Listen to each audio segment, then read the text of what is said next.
And good evening, everyone who is watching the stream of VD, or maybe not even good evening, because maybe it's good afternoon, because I'm pretty early today, once in a while, and because we actually have quite some things to do today. So I have to build, assemble, whatever you call it, make new battery pack for some drills. So this is like Bosch drill that has a battery pack. Sorry, that's not going to be 100% perfect demonstration because I've disassembled this thing already.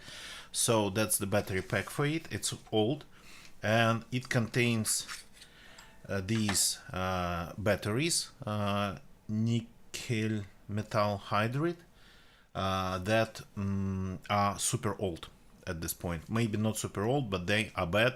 They don't hold any charge at all. So a perfectly good cordless drill just doesn't work because of this. So of course you can buy a new one. You can buy new nickel metal hydride batteries like this one. These are 1.2 volt cells with actually I'm not sure, there's no info on it about the capacity. So but they're really nothing special by modern standards.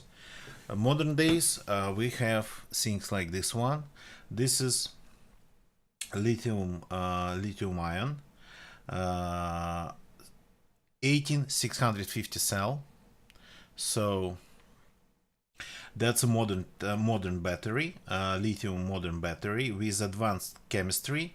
It's INR chemistry, so means nickel plus some other metals. High power.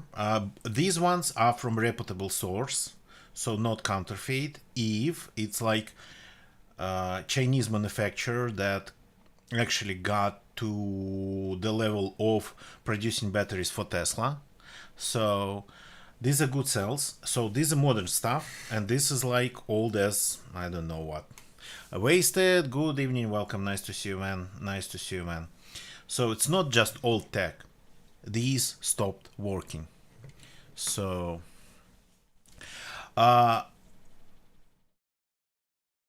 so these are supposed to be 2.5 ampere hours, and I actually measured all of them. You can see I measured all of them. While my device that measures their capacity, it's not amazing. As you can see, they are pretty close, at least according to my charger. It's like crap, I forgot the name of it. So it's supposed to be 2400 and it's pretty close. So all of them, plus bought from a reputable source. The guy who sell it's like all, of course, a little bit under the wraps. So and I use a tester that tests the capacity properly. I don't know how good, but it discharged them, then charged them, then discharged them again, and then that's the test, and then after it charges them again. So, and I think I used like half an amp current on the tester. So and the guy who sold them to me said that I asked him to kind of, they're from one batch, of course, but I asked him to test them, and he tested them, and sort of kind of gave me almost the same ones, more or less. So, but that's not the scope of this video. So we have to start working on this one. And while I never actually worked with anything lithium, I once replaced cells in a battery pack like this one, but it was just a replacement. It wasn't like something different. These ones, they are completely different size, completely different shape. So, and the challenge here, I already thought about it a lot since this thing's already disassembled, so I've been thinking about it. The challenge is to actually fit the challenge is to fit everything inside. So That's the challenge. Now a little bit to about the whole thing ahead of me here. This is not the only one. This is, by the way, this is Nicola's drill. So I'm kind of training on cats here. This is not mine. I have my drill that's even worse than this one because it's like Chinese, unknown manufacturer, and it would be even harder to fit new lithium batteries inside its pack because it's like never seen inside of one of the battery packs. No, I once redone a pack like this one. I once redone it, so that's what it looks like. I already removed some of the cover, so just for it to be easier, because it takes time to disassemble it properly. So I could 3D print a new casing, yeah, but it would be easier to just fit it inside, maybe with some cushioning, maybe with some padding, maybe with some miniature 3D printed parts, but not the whole casing, because it's like they're way shorter and they are way thicker, so it's completely different size. I keep forgetting what's the name of it, but it's like standard nickel metal hydride 1.2 volts cells. So it's super standard stuff for this type of things. So, but what's ahead? This is not the only one I have to redo. I have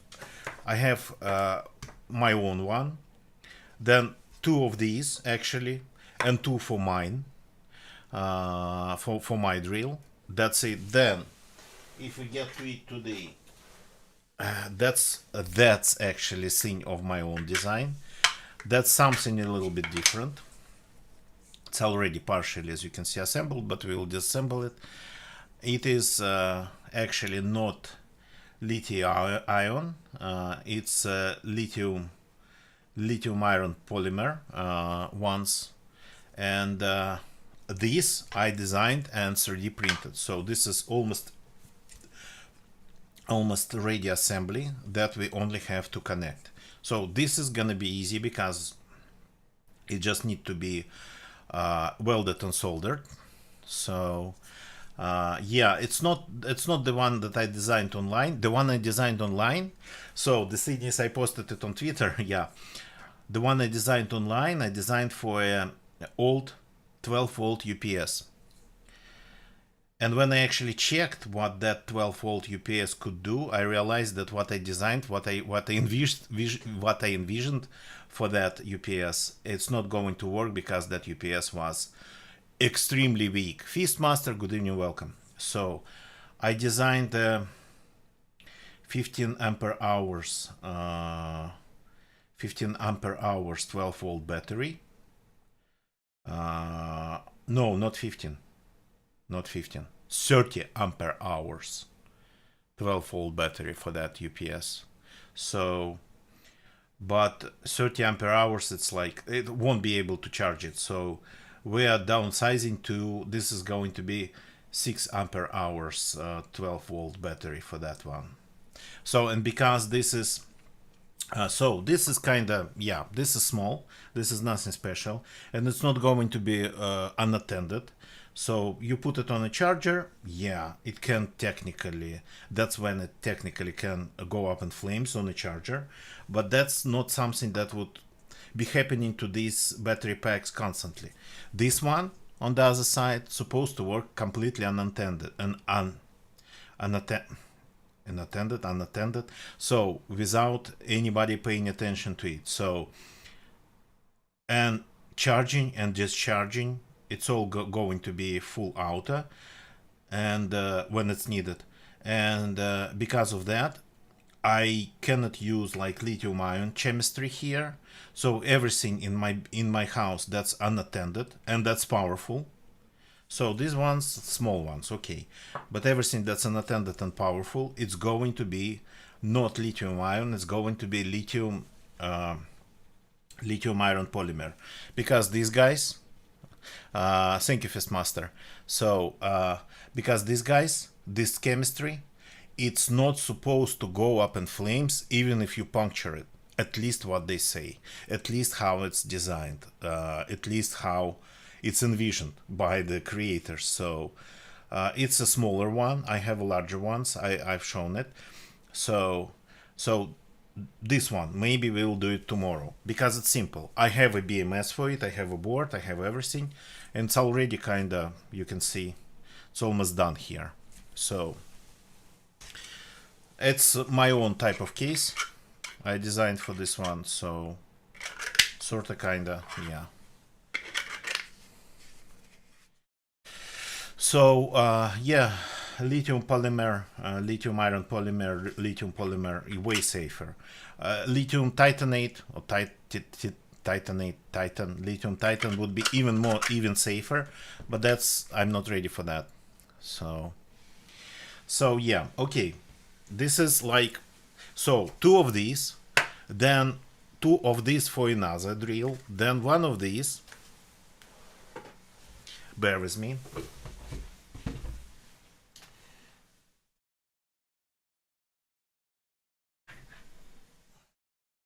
Then 1 of these. So these are the larger cells. These are 33 or 32 140. These are still lithium polymer, but 15 ampere hours. So that's not full. Other cells are in different places. And this is like a case that I designed. So wasted. Yeah, it's actually, you're pretty much right. That's a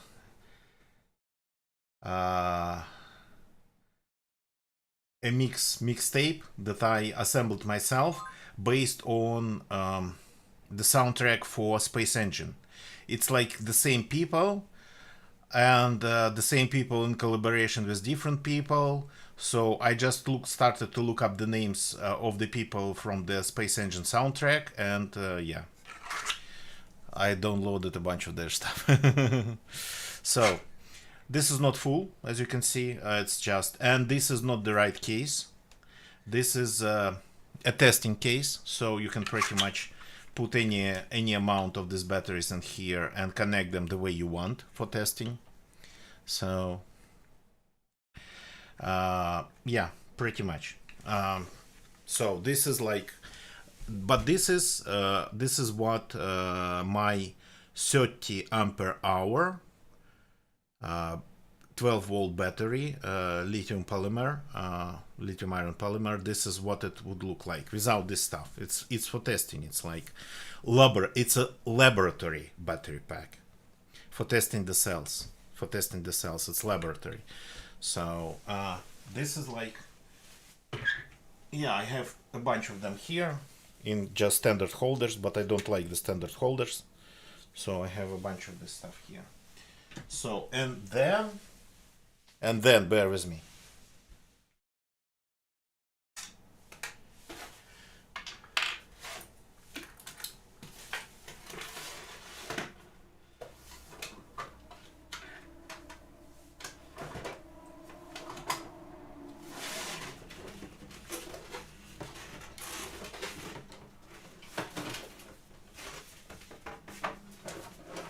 Just a second.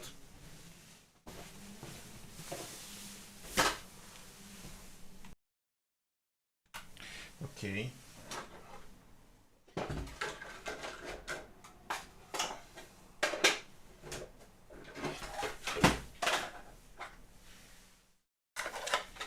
And then it's going to be something that's probably not even going to fit in the frame.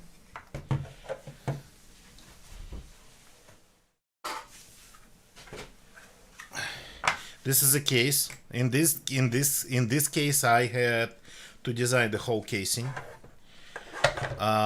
for a 36 volt 15 ampere hour batteries built out of 32 140 cells. So there's like 1 2 3 4 5 6 7 8, so 12 of them in here. So unfortunately it's printed this way, like in parts, because of the restrictions of the 3D printer. So this is the case. It's all supposed to be screwed together with nuts and bolts. So, and because I didn't know how to do it, oh, that's a problem. That's a problem. Okay, I forgot to make a hole in this one. So this is supposed to be the case for the BMS. That's actually big. The heat is not an issue. They're not supposed to heat up. So this is for conversion one of our bicycles into an e-bike. So this is the side of it. So here, this strange stuff underneath, that's just the mounting. You can mount it. It's supposed to be mounted to the back of the bike. So it's like we bought a we bought a bike specifically for that bicycle, super basic city bicycle. So and this is like designed by me from scratch through a ton of iterations, and it's specifically for that bicycle. For its, like, how would you call it, that tailpiece, cargo, for cargo. It's not like a trunk because there's no enclosure there. It's a bunch of just steel thin pipes well together. So you just kind of put it rack, bike rack on the back. So exactly, so you put it on the rack like this, mounting holes, everything sits tight in there. So the only problem is that, so I ordered printing all the stuff, I forgot to make a hole here for the plug, for the connector to hold stuff. Yeah, so it is a very basic city bike. It's not mounting, it doesn't have any amortization, it doesn't have anything. It's like it doesn't even have gears, it's just one gear. So, and that's what we'll have to do. So this one is serious. Some real money. I've already invested in this design and the whole idea. So I will. I know a lot of tricks to do it wasted. Of course, I will do all the holes that I need to do. I'm not going to reprint it just because, order reprinting it just because I don't have one hole in here. And plus still, I'm going to need more than one hole. So, but actually nice, because this is like all designed to mount very specific BMS from Dali. As you can see, it's all like goes together like this. Here we go, this goes together. So, but this is serious. This one I absolutely cannot screw up. So, like this, pretty big, but I mean, it's 36 volts, 15 ampere hours of a safe battery that you can leave on a charger. Remember those videos of scooters or whatever they are, e-bikes, left on charger and then going up in flames? With this one, it's not supposed to happen. So that's why I invested a lot of it. But you cannot actually buy a battery from China like this for your e-bike. So it's not supposed to catch fire even if you just stab it. It's not supposed to overheat. It's the way those cells are designed, these ones. Oh crap. Just a second. These ones. The load that I'm going to be putting on them, it's like for this type of the cell, it's not that significant, so they're not supposed to overheat. I'm not going to charge them with very high current, so they're supposed to stay kind of nice and cool and probably work for, well, if they're like good, they're supposed to be. It's actually another reputable manufacturer, and I got it from a reputable source. Actually, where's the manufacturer? This one doesn't have. So JSK, I think, something like that. So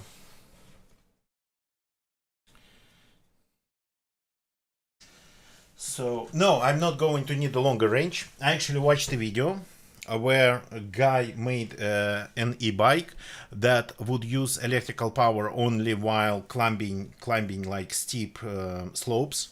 So and he managed I think to build a battery pack for that bicycle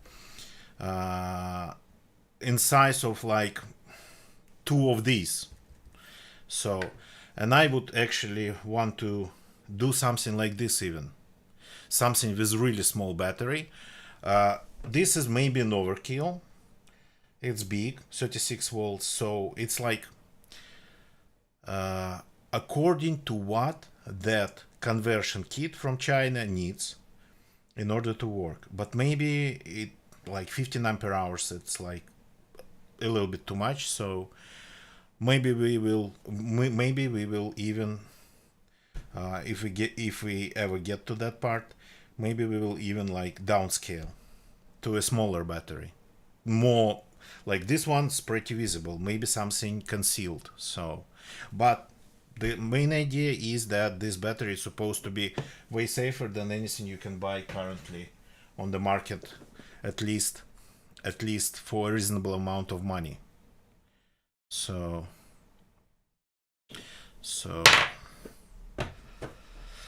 yeah, pretty much. The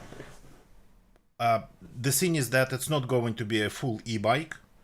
I don't like the idea of full electrical like power. So it's going to be pretty much still a bike with pedals, a bicycle with just pedal assist system. So yeah. Okay, let me get rid of this.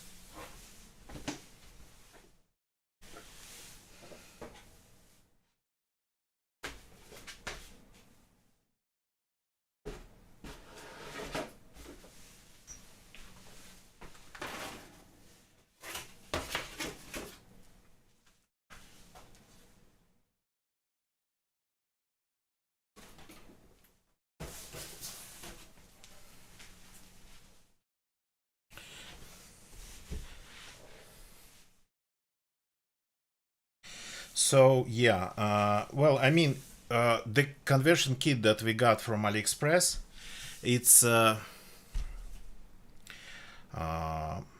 pretty much whatever you like it, whatever you want it. It has different modes, different levels of power, different speeds, and different modes: pedal assist, or full like electronic control, or whatever. Okay, just give me a second, please. So first of all, we gotta start making a battery out of this. So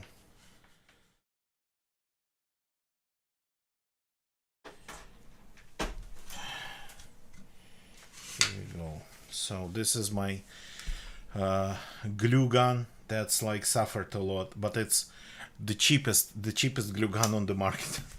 So, and it leaks like crazy. That's why there's a piece of paper. So I've already created pairs and marked even them. So the thing is that it's going to be so-called 4S2P battery when two parallel cells connect into series in series of 4. Did I say it right? Yeah. So, and when you weld two parallel cells, two cells to be in parallel with each other, it's better to have them like the overall capacity, to have it the same as another two parallel cells and as another two parallel cells. So they kind of all to be equal. This one is supposed to be, so it's like, so for example, like 5,000. This one's supposed to be like 5,000. This one's supposed to be 5,000. This one's supposed to be 5,000, roughly. But they have slightly different capacities. So the way I measured them, unfortunately, I don't think the way I measured them it's like significant. But we're gonna still use these these values that I got from measuring their capacities, because, well, I don't have anything better. I don't have like proper laboratory equipment to test their capacity 100%, because I think I made actually a couple of attempts at measuring their capacities, different numbers every time, not wildly different, slightly different. But when people like pair them and create like packs out of them, they kind of go for like, no, it has to be like 1 milliamp or not more than 1 milliamp. Plus there's another thing, the resistance, that I can measure too, but I think my device that measures their capacity, my tester that measures their capacity, it measures their resistance or impedance, and I don't think it does it actually that good at all. So let's start assembling the battery, and let's hope I'm not making any mistake here. So we got to find the first pair. I marked them already, so this is one of the first ones. And then we got to find the second battery and start gluing them together properly. So that's the second one, as you can see, 1 and 2. So, and they have to be like this. So, and since I want to remove these ones later, I kinda gotta take care of keeping them on the outside. So 1 and 2, plus and minus.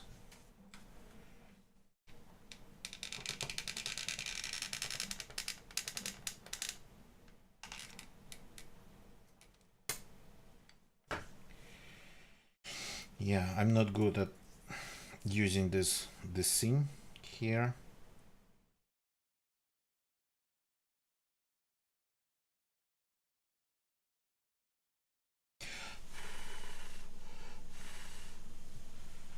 Okay, we got 1 and 2, and I still can remove the stickers. So now we need the third one, and the third one goes like this. Again, I should be able to remove the sticker.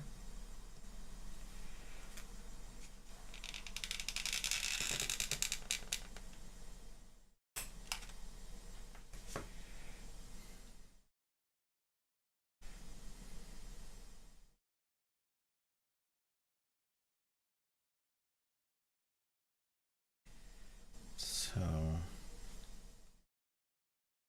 yeah, that's the most basic glue gun that you probably could find. I fixed it like already several times, this glue gun. By the way, we actually have this. I totally forgot about it.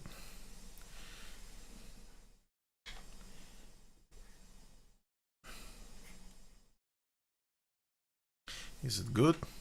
Oh yeah, it's actually pretty close.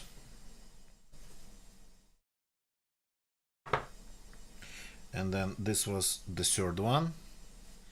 Now we need the fourth one.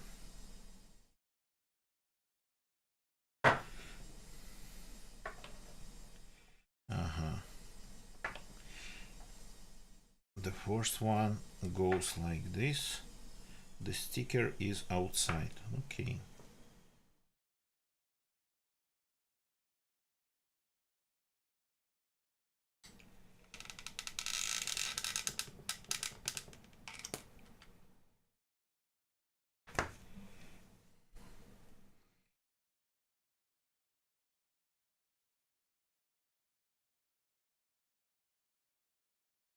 Okay.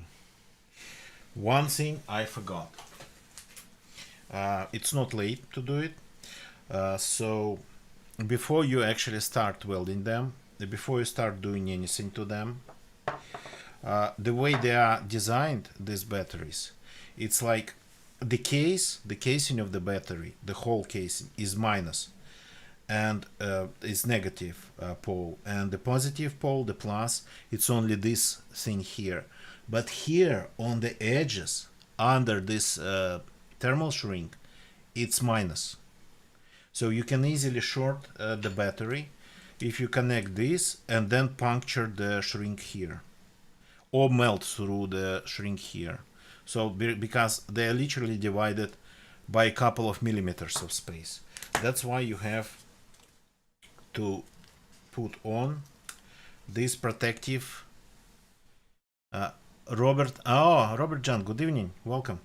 That's not that unique, people do a lot of that stuff, but it's my first time doing it. So you're supposed to put these rings that you cannot melt through.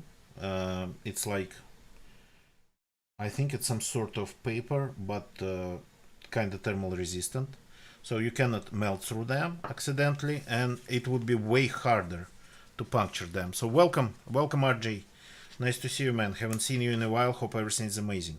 So before you do anything to these batteries, don't forget to put these rings on the positive side of every battery. No need to put it on the negative side, because it's like there's nothing to short here, it's all negative. So it's more like a paper steel. It's, you can bend it, but that material was, I think, kind of pressed paper too. Not many people on Twitch. Yeah, maybe science and tech on Twitch, it's not like.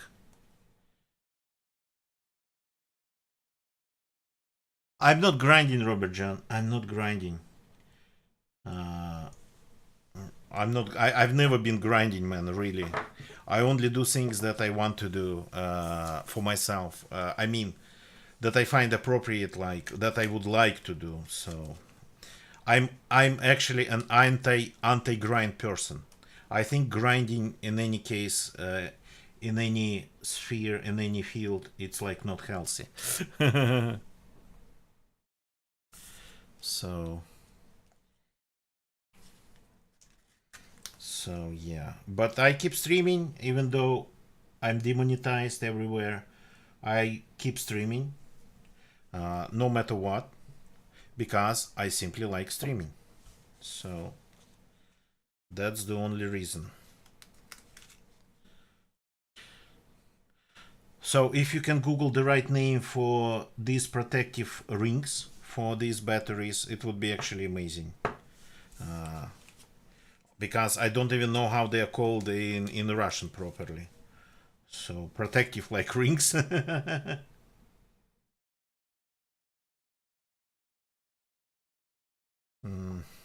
Wasted. It's not because I need, well, it's not because of like admiration or anything. It's because I simply like streaming. I like streaming. That's it. So now, I mean, maybe let's try to do it. How would you actually continue it with the second row? So how would you add the second row here? I don't think I can like do it properly like this.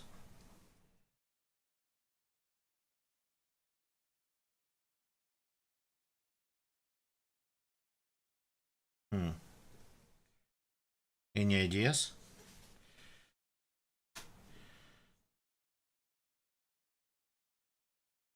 So you can see what I'm struggling here with, right?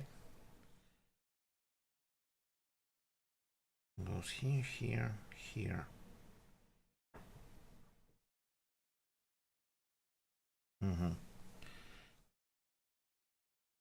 So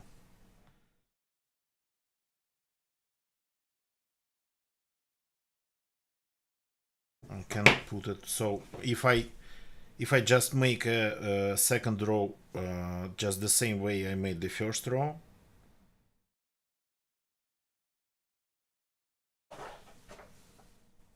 Okay, so this is number one. This is number one. I checked number one. So let's do the second row the same way as the first row. This is number two.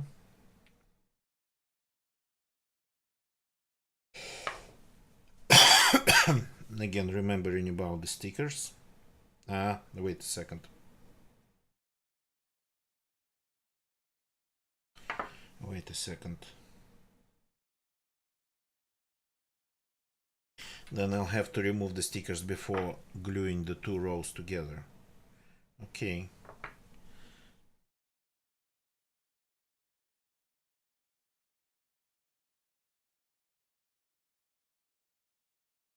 Fibering gaskets. Yeah, gaskets. Thank you. So, yeah, there are a lot of things you can print to make these batteries, but Fistmaster, I think I've printed enough. I've shown you already how much I printed.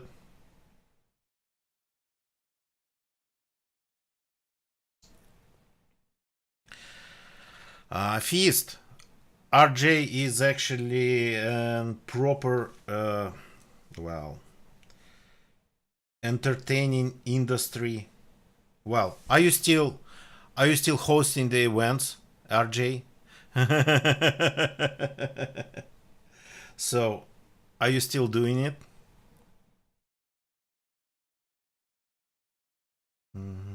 I don't have a printer, Fistmaster. I have to order my prints, so.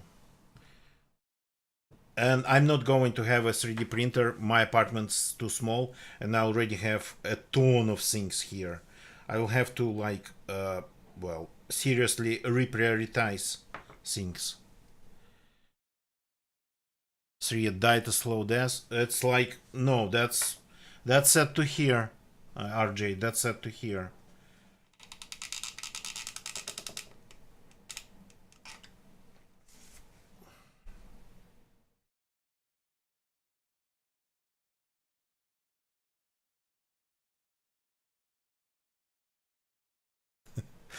Product owner, I don't even know what this position would mean. I'm an IT guy, but I'm a enthusiast IT guy. I've never touched anything corporate, even remotely properly corporate. So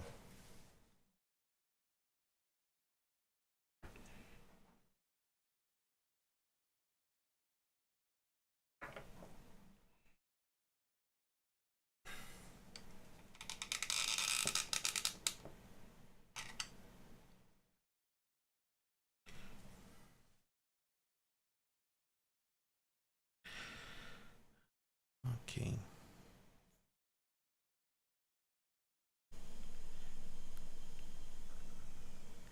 Product owners are the guys who wear scarf. Yeah, I have no idea. No really understanding of that type of corporate structures whatsoever.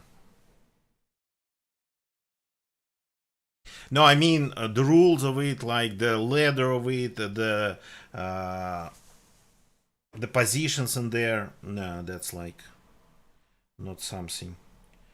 Okay, so we have this now.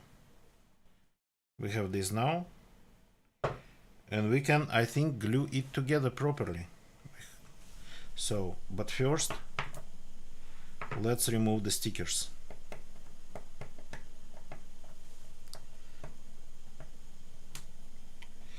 Yeah, that's supposed to be like masking tape, but I cannot actually remove it.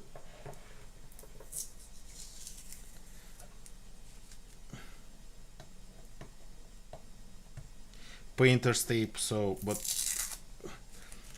it's holding very well here.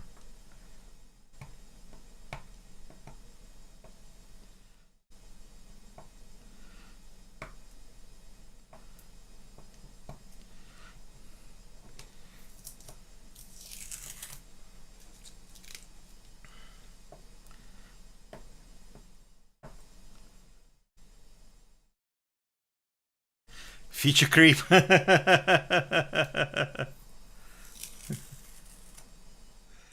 Okay, so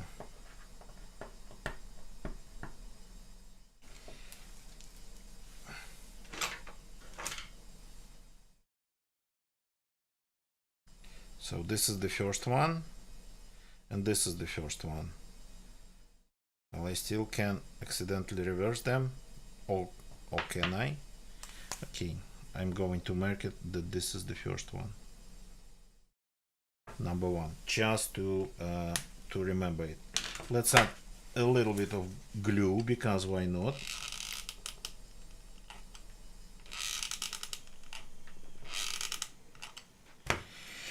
Like this.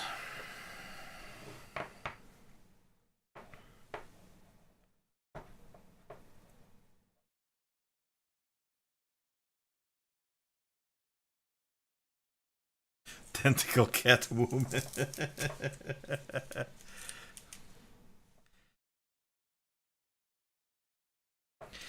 Yeah, Wasted knows how budgeting works. Yeah, that part I actually know, but it's not because of corporate. Uh,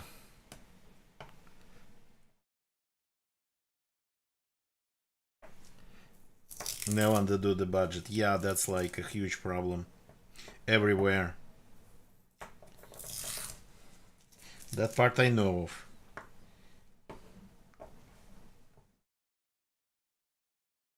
Here we go. So this was number one. I did not move it.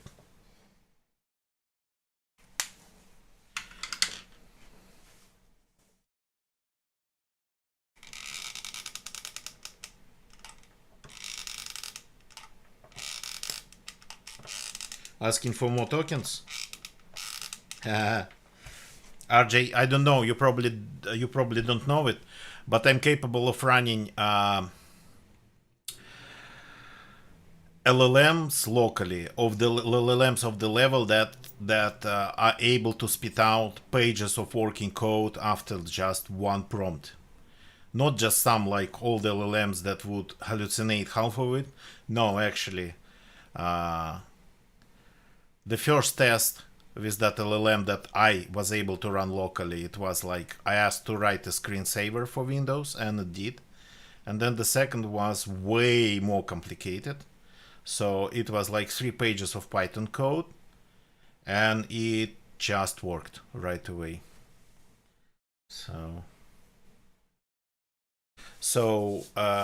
Yeah, Qwen 27B. I tried for now for coding. It was Qwen 27B.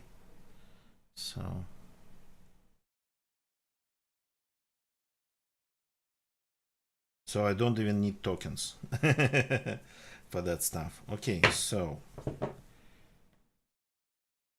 we have it almost ready here. Won't be able to put anything here, but at least maybe on the sides. Thalan, good evening, welcome. Nice to see you, man. Okay, I'm starting actually to I'm starting to get better already at gluing them together like this.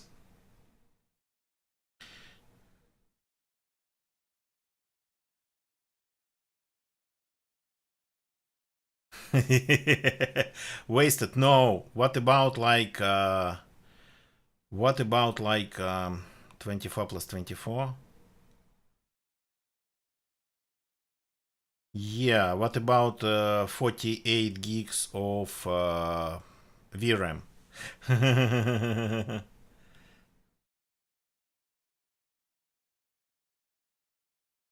So I got myself Tesla V4, Tesla V100 instead of Tesla P40. So that's going to be 48. Am I right? No, that one has 32. 48 it was before, now it's 24 plus 32. I cannot calculate. 56, okay, now it's 56. 56 gigs of VRAM. Okay.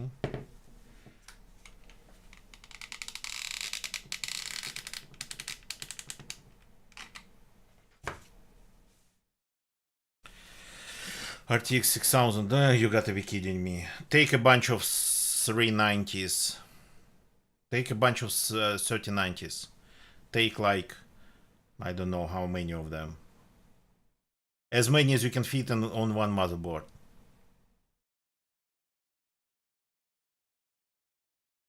3090s would do the trick. Okay, so we have the pack glued together. I think no mistakes here. We can add some Kapton tape. It's even more or less even. So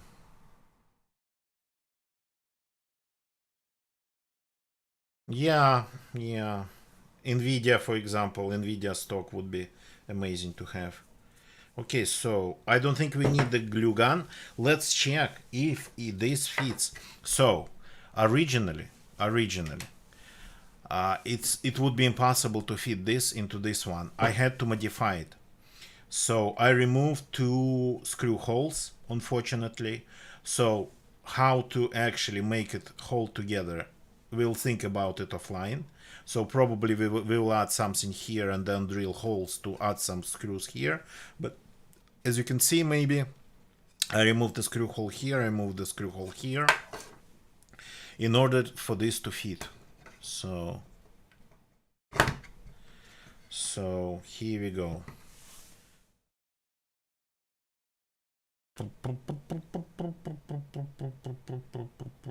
Myler, I have some Kapton, but they have to be anyway well together, right? That's what I have. I'm not sure I'm going to use it here. Okay. So we don't need the glue gun anymore. So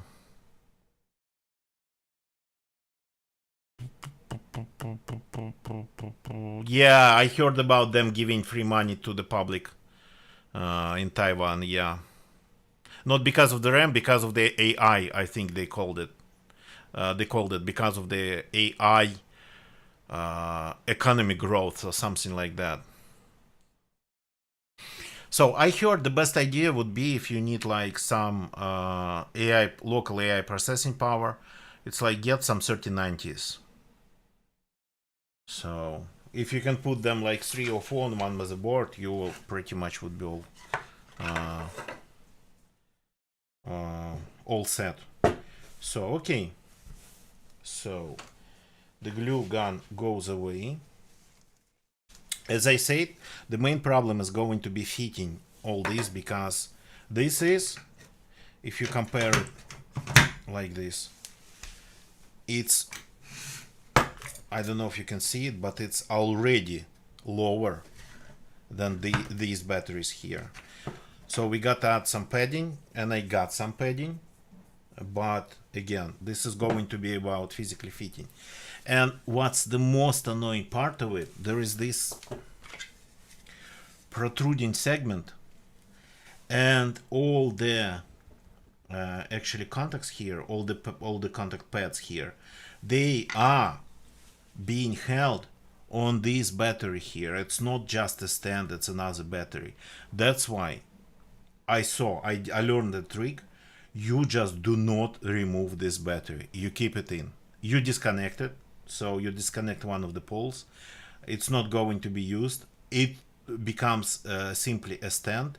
But the fact that they just have it like this, it's like so freaking annoying. As you can see, it's like, see, that's how they are supposed to be. You remove it, you remove the pads.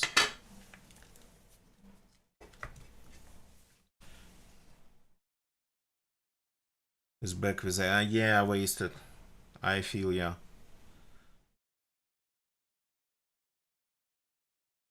3D printing a dummy battery. Yeah, so this is going to be a dummy battery, this one, this. So it's so freaking annoying, but that's how it has to be. Okay, so now let's do some welding, and let's actually power up the turn on the soldering iron. We will need that. And actually this is going to be now the most interesting part. I've never done it before. Welding. So Let me show it to you. For welding, I bought this device from AliExpress. It does the job. So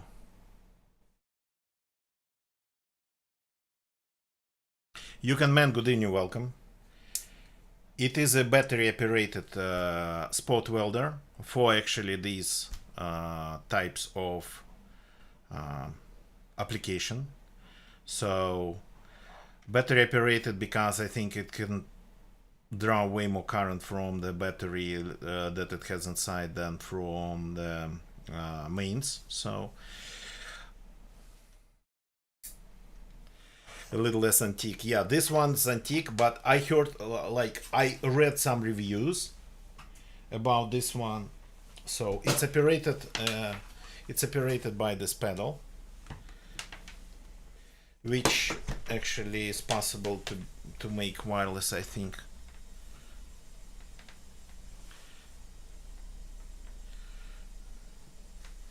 So sorry, I'm missing like the tech questions, the tech discussion in the chat. So, and then you're going to need some nickel strips. The manufacturers actually produce special side strips for this one, but I decided to go with the strips that we all like with this thing as a kit. So okay, so let's actually start doing it. This one I think too has at least lithium-ion pack and supercapacitors. So yeah, okay. I'm going to use just old scissors to cut this, and I'm going to be doing it like all like this by hand.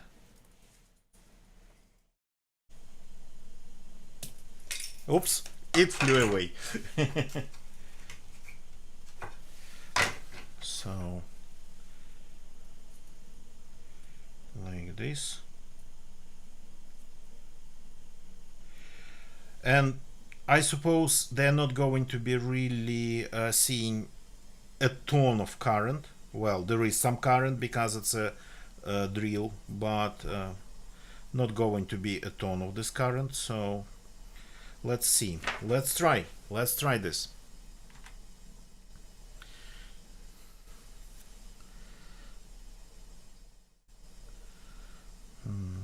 So let's turn this thing on. Like they say that on Max this thing has a dial. On Max it kind of burns holes through everything. Taser on metal, yeah. So you got to actually not use it on Max, especially with thin strips, and these are pretty thin ones. Okay, the first proper weld. I've already tried this device. I've already tried it, but only on welding strips together. So, oops. Okay. So it's on 6. Let's remember that.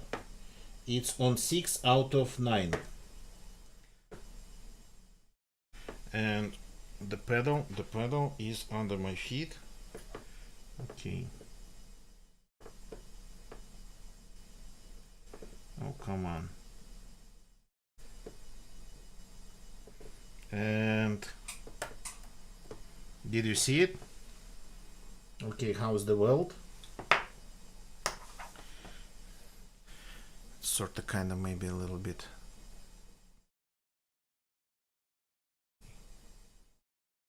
So let's see.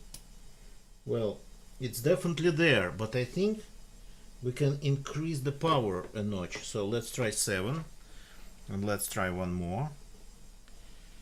I don't know.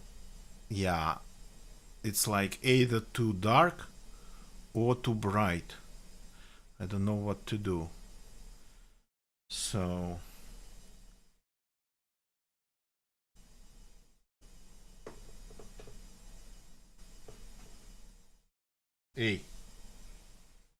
am I pressing the pedal? Or was it just a device that works once? Come on. Oh no, it does work. Okay. No, that's definitely there. Let's continue. I'll try to sort of make it visible for you. So like this. And then two more. It does the job. It does the job. Okay. That's the first one. I like it. I like how it goes. Do not fly away. They fly away. So it's not like what you would see using proper pieces of metal for welding this type of lithium-ion lithium-ion cells. Yeah. So the manufacturers actually produce the strips of the right shape and size for exactly this purpose. But well, I have this here, so why not? Just don't move away. Oh yeah.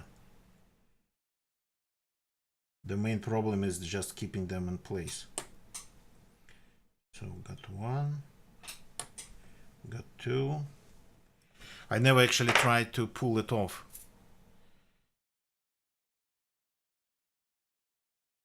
Camera flash model cap wired to zinc copper. Wasted. No, it's there. It's I'm trying to pull it to tear it apart. No, it's actually holding very well. So now I bent it a little bit, which is not good, but oops.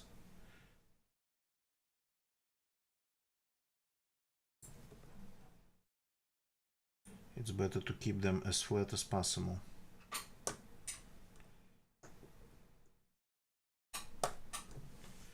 Okay. Maybe not the best job in the world, but now we need to create a connection between them.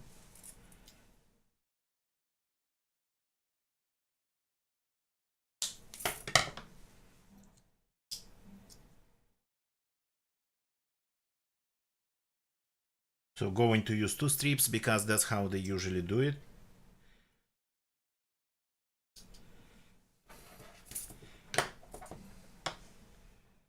Okay, this might be even a little bit more. The setting might be a little bit too powerful for this, but because we are actually welding two strips together. No, it's not burning holes, so which is good.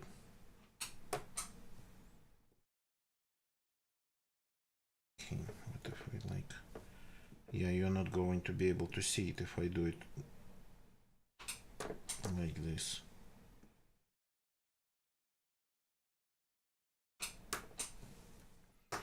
Okay.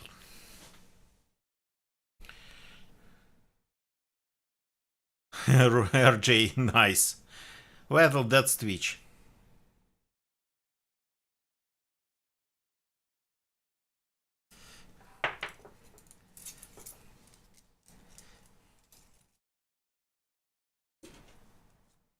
So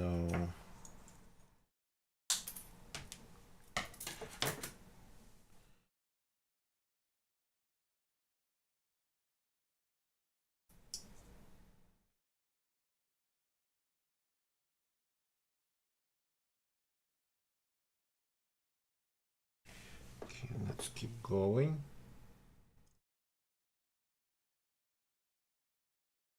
It's not beautiful, but sorry you didn't see it. I need to reposition the camera a little bit. Apologies for that. So like this. Well, it's not a guide. It's just me having fun with some new stuff. So let's remember about that.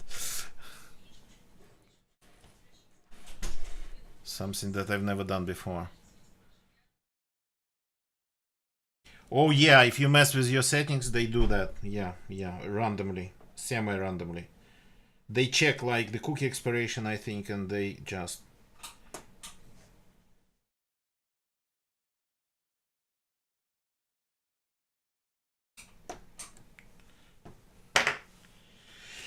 Okay, so we created one connection here. So now we need to create another connection just like this one.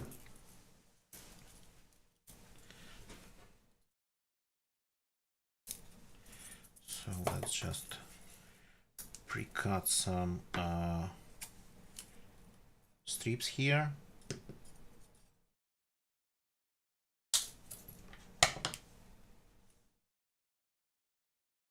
That's too long. It's a little bit too long. Just the right length for all applications. Yeah, okay, like this.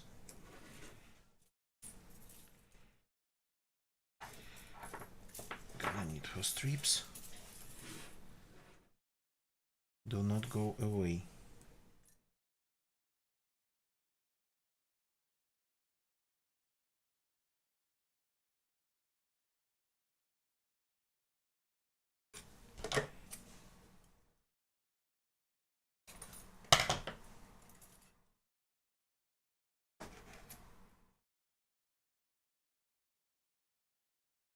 For strips of the right length.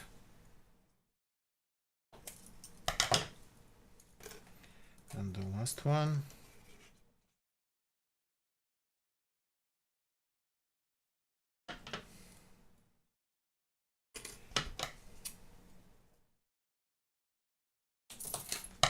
Again, this is my first time doing it. I'm kind of learning. It's not hard.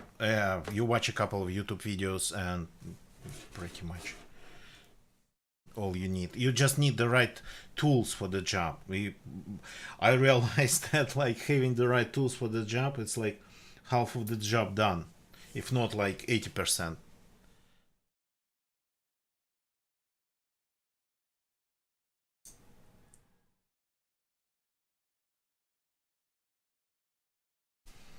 Okay, that will do.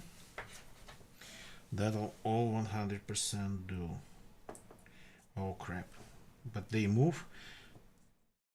Maybe adding some like current conducting glue would be nice.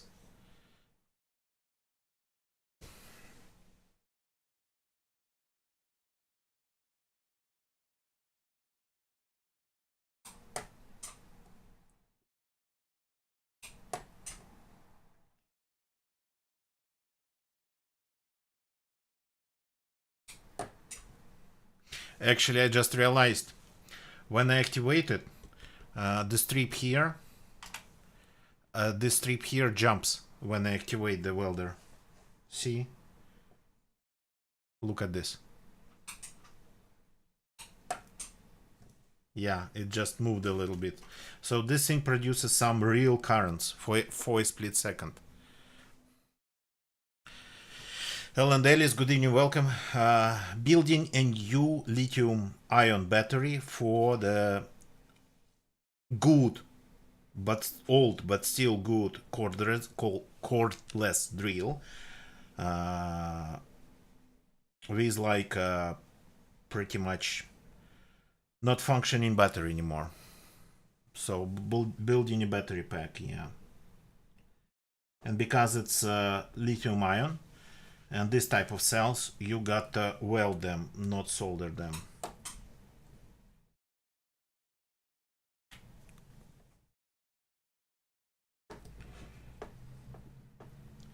Hope you can see it.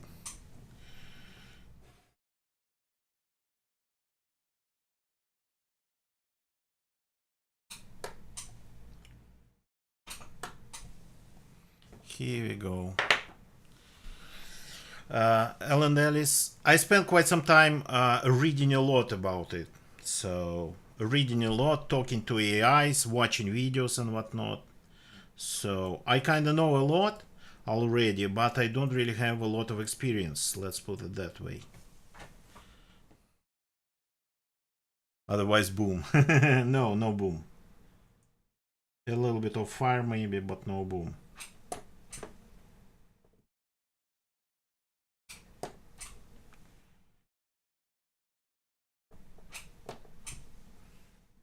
I think I'm losing power.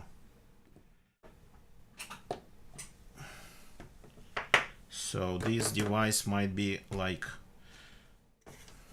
a little bit maybe underpowered for this. Well, I mean, technically speaking, it shouldn't be. And there is a voltage indicator here. I don't know if you can see it.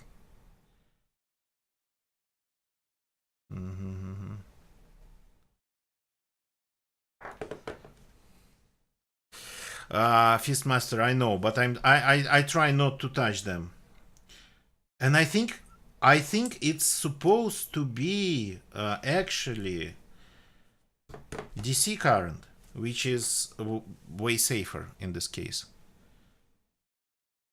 If you get flame, oh, actually, I needed to get like, I have a metal bucket with not sand, but with just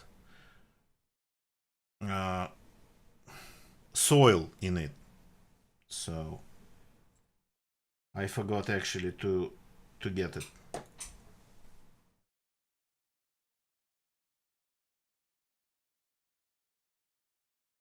So I don't really know anything about sodium. As far as I go, that's lithium polymer, lithium iron polymer.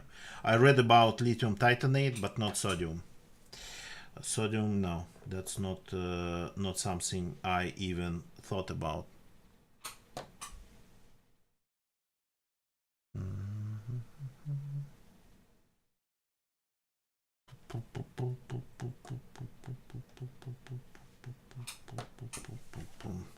So I only read about things that are that I can do at home right now, and that's lithium ion, that's lithium iron polymer, and that's like lithium titanate. That's the stuff I can do at home. Okay, so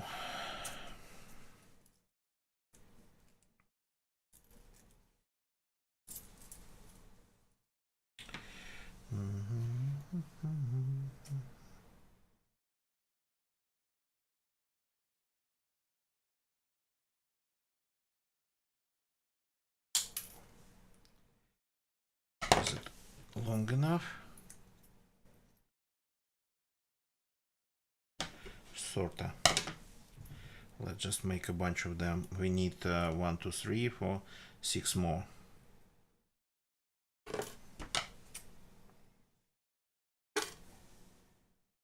Since I have actually to do one of these, one more of these, and then 2 more for another cordless drill, I should have bought like the proper ones.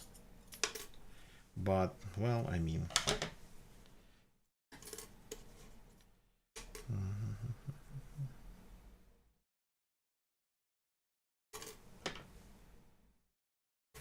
So not just cutting strips. Because for these, yeah, they manufacture the ones that are with perfect shape and size. Okay, that'll do.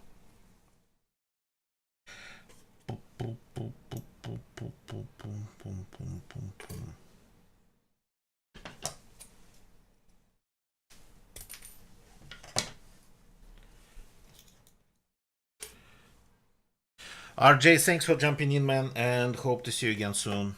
Yeah, always nice to see you.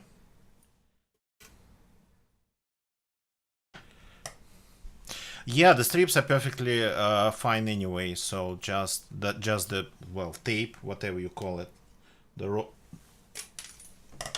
way it comes in rolls.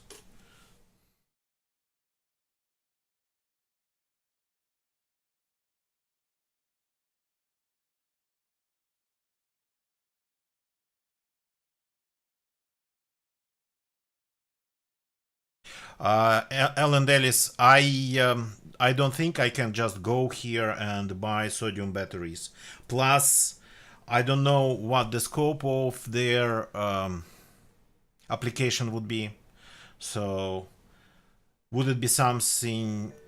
Would it be something you'd be able to like put in a cordless drill, or is it larger, or like on e-bike? So, for me personally, it's not a theory. It's like practice. So, and I only read about it and learned about it because I'm going to practically use it. So that part I know.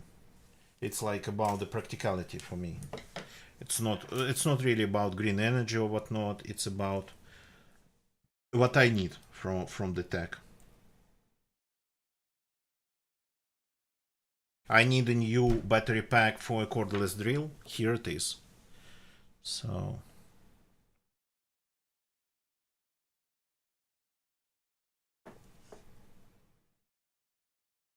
these ones are kind of a little bit shorter.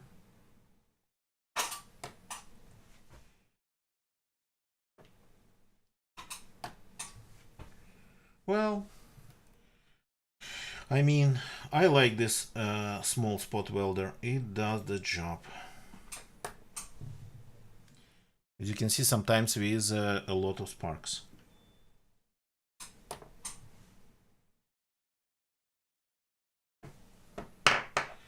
So do not connect this and this one. Connect only the ones that are in the middle. Careful. So now when we have some of them connected, now we gotta careful about not accidentally shorting them, because they actually melt. They might melt the stuff violently. So, or at least make it red hot. Yeah, that's why I bought it. I like the pedal. I really like the pedal. Press the pedal, get it done.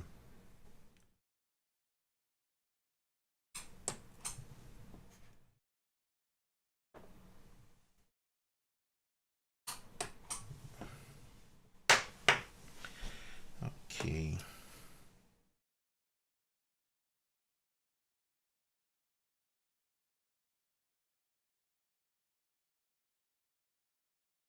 But I didn't try, as you can see, I didn't try to sharpen the edge, sharpen the ends, the tips of the well, these welding things. So they're pretty flat, and I think because they're flat, you're supposed to like go with them pretty much vertically, but going with them being vertical, but the way it actually puts things together, the way it welds them together, it creates the contact not only where it's welded, not only in these spots, but I think it just pretty much presses the whole thing to the pad.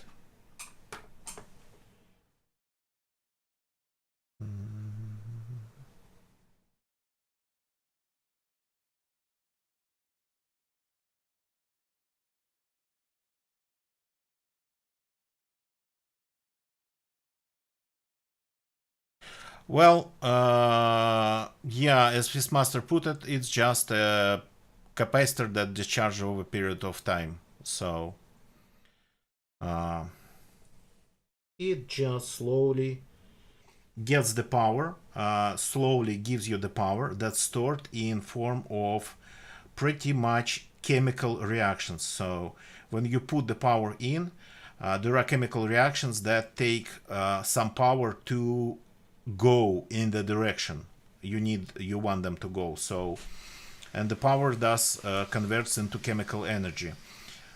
When you want the power back, the reactions start flowing pretty much in the opposite direction, with electrical power being released. So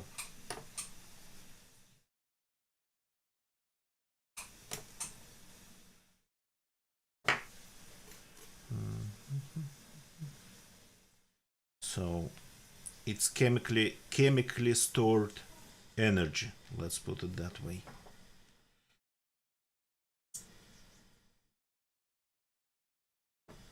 In the end, it's chemistry.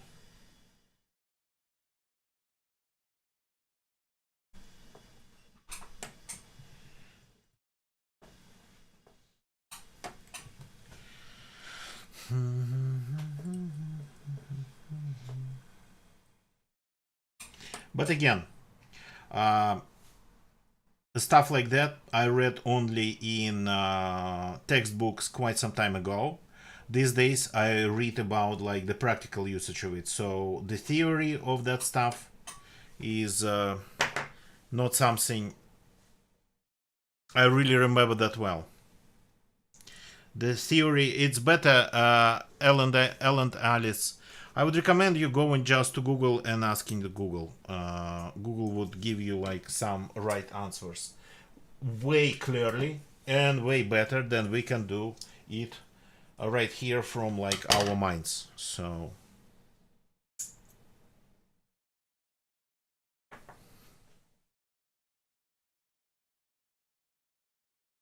okay, gotta be careful with them moving around because this thing is already almost ready working battery pack here. Do not jump.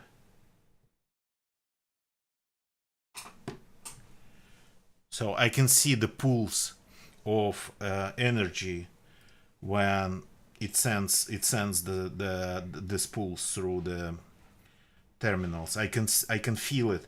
They twitch in my hands. The things, they twitch in my hands. But yeah, I know about that part. And because there's an electromagnetic field everywhere when that pulse happens for a split second, but it's everywhere, the things that happen to be made of metal and nearby would actually twitch too.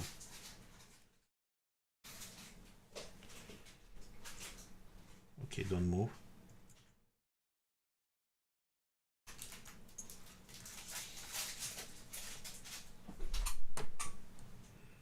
Very well.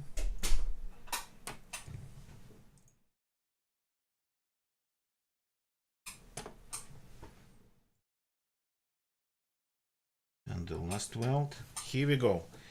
This battery is ready, and actually the terminals, the welders, the terminals, they're getting pretty hot, so that's a lot of welding for them, for this small device. So let's measure it.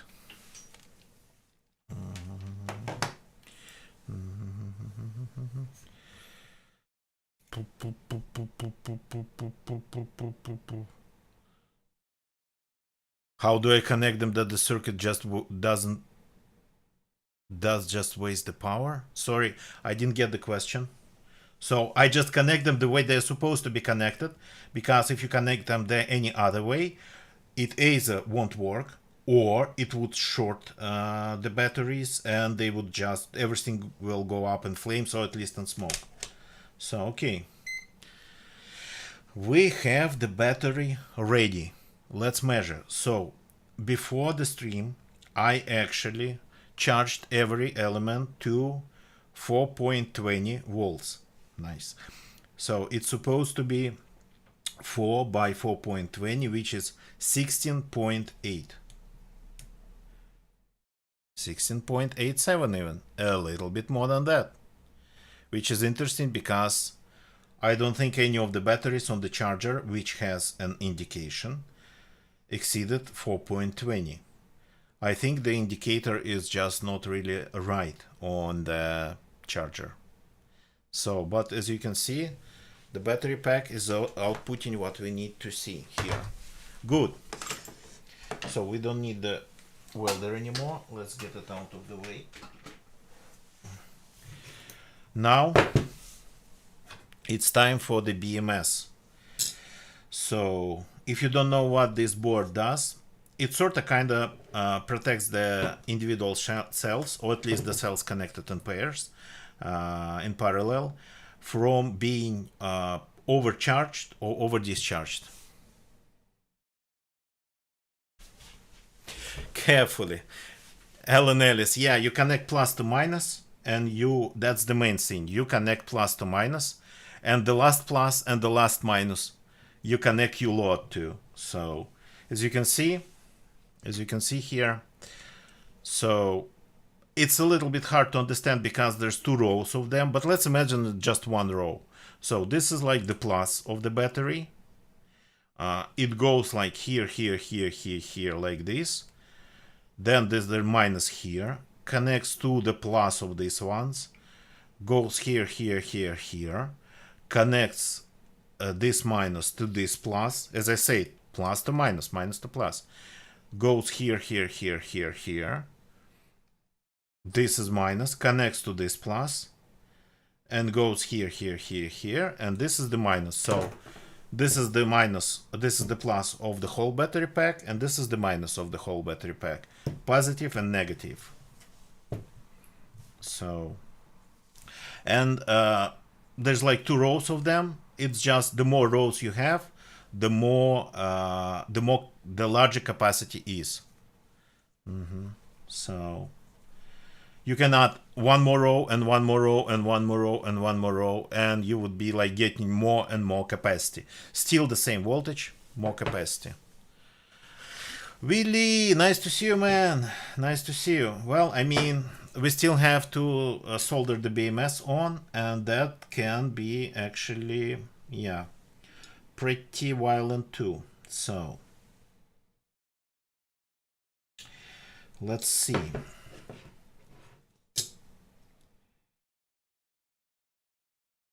That's the plus, that's the minus. Zigzag, yep. In this case, this is zigzag, but you can put them in line. I wish I had more. I have more. Just a second.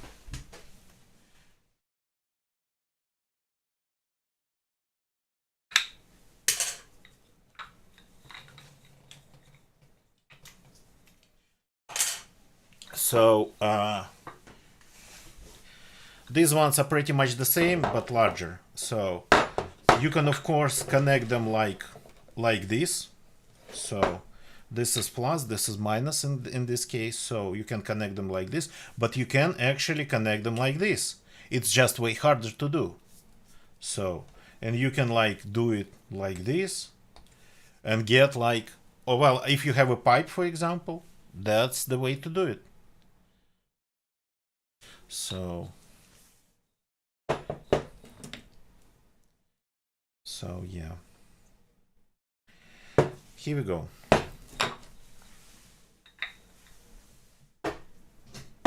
Oops, I just dropped something.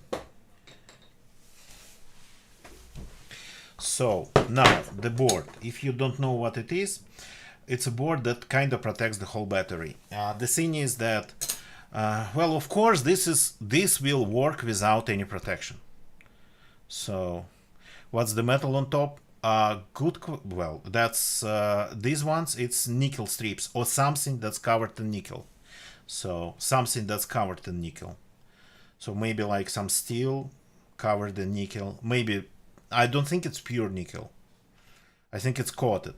So this would work, of course, without any BMSs. Just not for that long. So the BMS board protects it. So when it gets charged, all the individual pairs, in this case, or individual cells, would get charged equally. So because for these packs, because they're packs, it's possible that if you start just charging them like this, minus here, plus here, some of them might be taking the charge slower, some would be taking the charge faster, and you might end up with some of them being undercharged and some overcharged. That's not good for them. They have to be all charged equally for the longevity of the battery. So that's where the BMS comes in. Plus, it's supposed to protect you from shorts, it's supposed to protect you from under voltage. So But it really depends on what the manufacturer puts in this in the boards like this. This one's very simple. It's basic. It's like super basic. So, and it doesn't have actually anything on the back side of it. So we can maybe just start connecting it the way it is, right? Just give me a sec.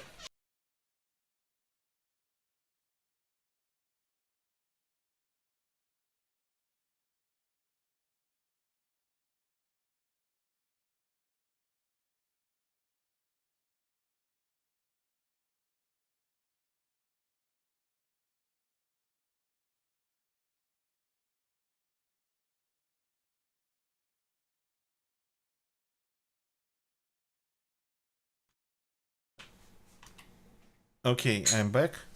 Just a second. Alan Ellis, you're welcome, man. You're welcome. Whatever I can answer. So if it's practical, that would be easier. So it would be good practice actually to put something a little bit more solid under this board than just this. So, and plus soldering on top of the batteries might be a bad idea. So maybe a little bit of thick paper or something like this. And then we will add some Kapton tape, or we can just add some tape right away. Where is it? Here it is. So it's supposed to be like heat resistant, right? I'm not sure, but I think it's supposed to be.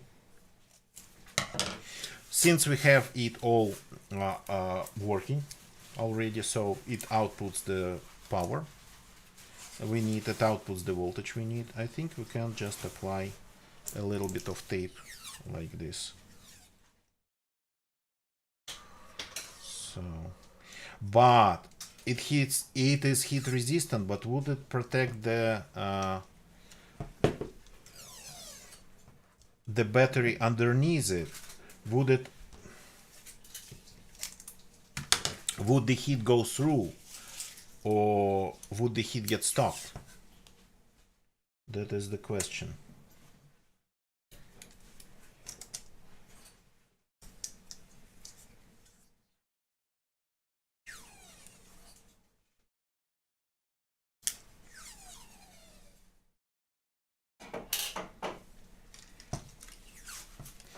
Okay, there's actually 2 layers of tape on this side.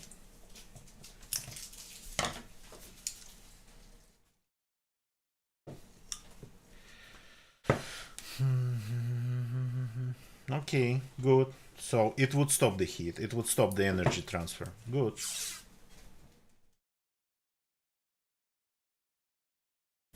It's supposed to.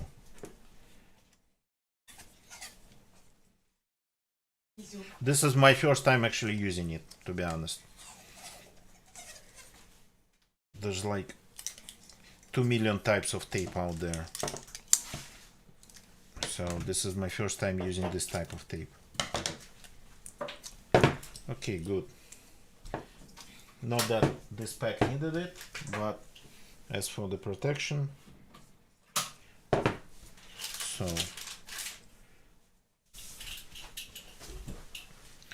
now we're gonna need some actually wires, and maybe even pretty thick ones for this terminal and this terminal. This is like 16 and 8.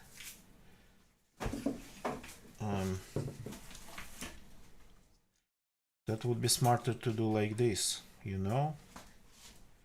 So because here we have the plus, or we could just use a piece of metal strip to go here.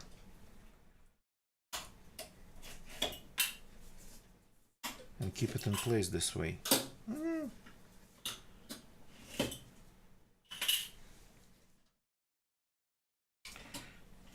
but okay.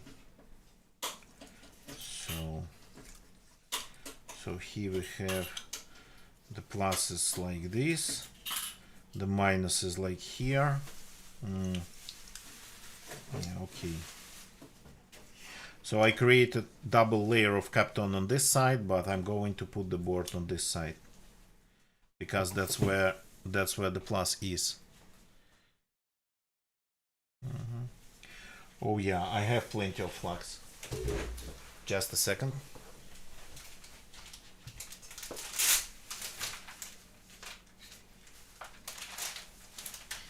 I finally can show you one of my pets.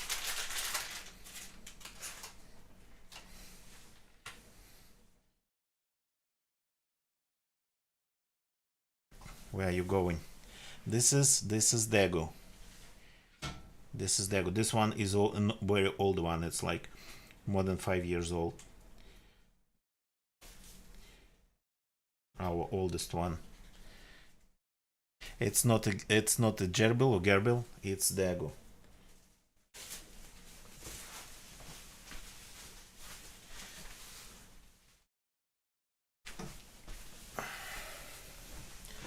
So easy to catch because he is old.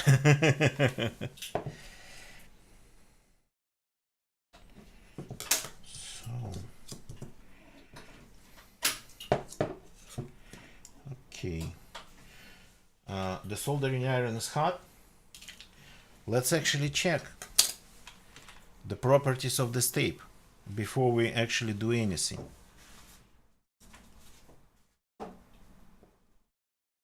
Yeah, okay, that wasn't good. That's a hole immediately.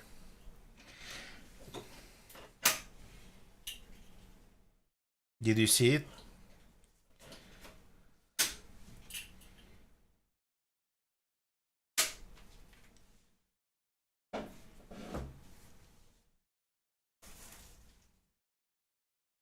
That's not really what I expected from this tape.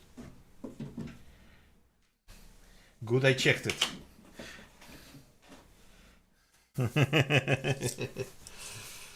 Okay. Heat resistant, but only to a degree. Where is it? Okay. Let me add another layer here.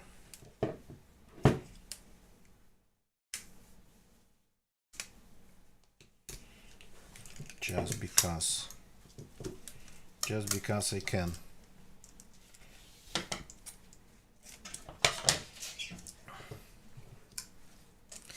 I expected it to be a little bit more thermal resistant than this. To be honest.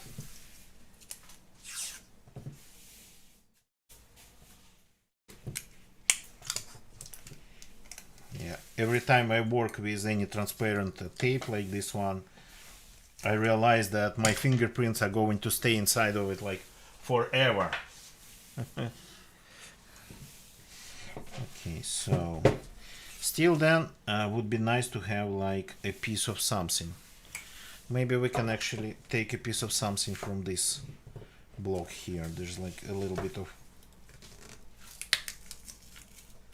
paper.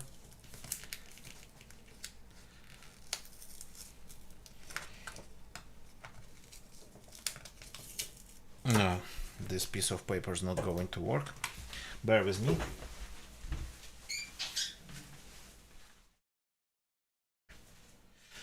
Just a second. Just a sec.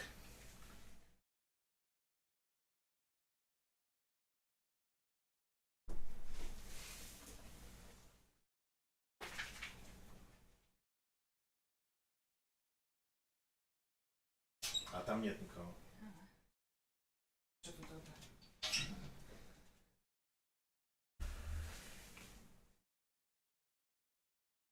Микрофон чувствительный, поэтому все слышно сейчас. Not a pet. It's family member. 4 family members.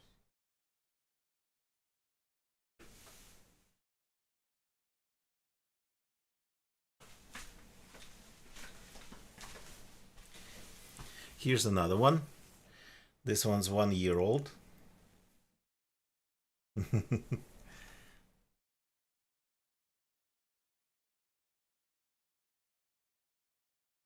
Yeah, hard to show them to a vertically mounted camera.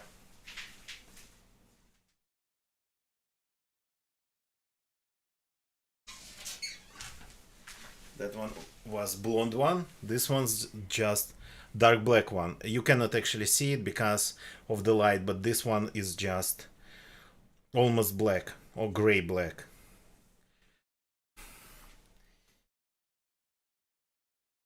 So this one, by the way, because he's black, his name's Lucifer.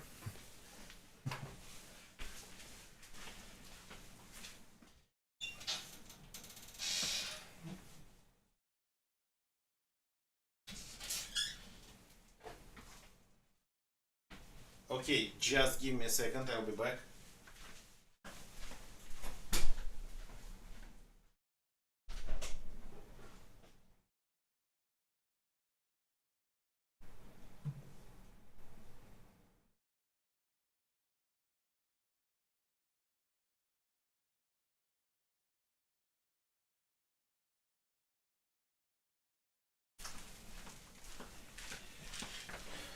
I'm just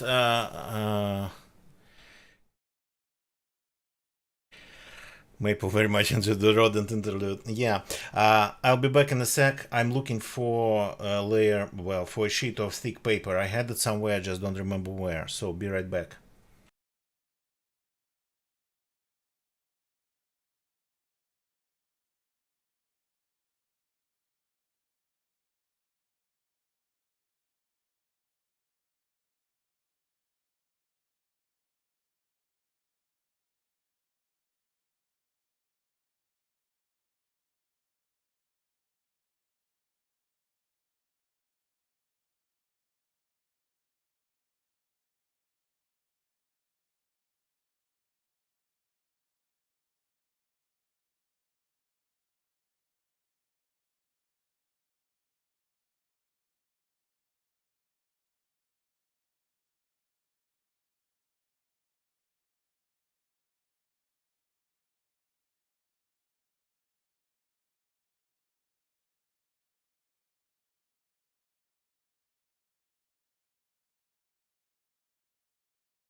Here we go. Got a sheet of nice white, pretty dense paper, 180 grams per centimeter squared, I think.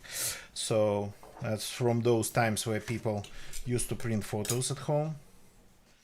So should work just fine.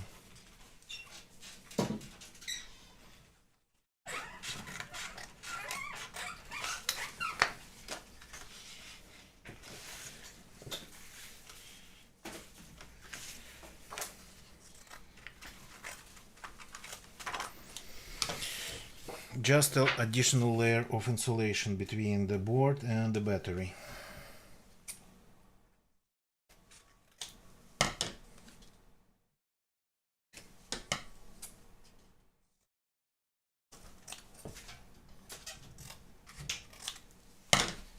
Like this, yeah, like this. So can even make it smaller.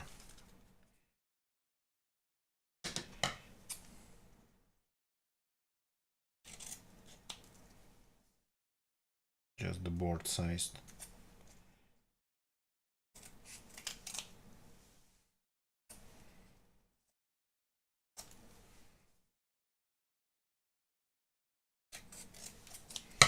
Like this. Here we go. So additional layer of protection, nothing more. So this has to be like this. So I'll be able to connect. This is going to be a short run from here to here. So as you can see, we have different pads here. They are marked. This pad says 0 volts. 0 volts, it's the negative, it's minus. This pad says 4.2 volts. That's the first battery, or the first like batteries, a group of batteries in parallel. Whatever you have, then we have two. So here one is smaller, the smaller one, it's 4.8. That's for the second group of batteries connected in parallel. So I mean, they're connected in parallel, they're connected in serial. So this is for the second. Then 12.6, this is for the third one, and then 16.8, this is for the last one, the general positive of the battery. So, and these two here, they are plus and minus, negative and positive. 4.8, oh, 4.8, 8.4, 8.4, my bad. So 4.2, 8.4. I've been messing with the numbers, but it's like, it's printed here, so on the circuit board. So let's see which way would be easier to do it.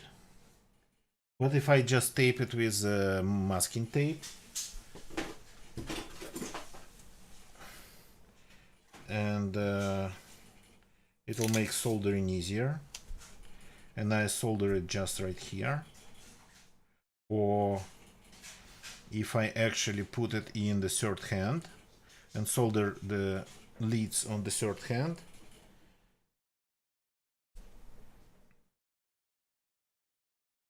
Which way would be better? So to tape this one to the pack and just solder it on the pack, or to take it off, put it in the third hand, solder the leads to it, and then yeah. So, and in our case, if we have minus here, so 0 goes here, the third hand, yeah, so 0 goes here, then 4.2 goes here, then 8.4 goes here, then 12.6 goes here. It's all going to be crisscrossed. So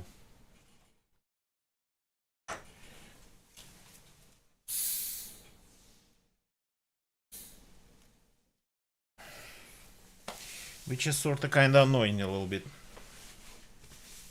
And definitely for the 0 one, the negative, and 16.8, the positive, I'll have to use pretty thick wires. I'm just going to use standard electrical ones. And for the rest of it, so the equalization current between them on this one, I don't think it's even 1 amp. I think it's like really small, because it's like, it's a basic BMS. So good ones, on the good ones, the equalization current can be like 1 amp, which is significant. But here, that's why usually the ones that are just for the equalization of cells, the leads, they are very thin usually. So yeah, okay.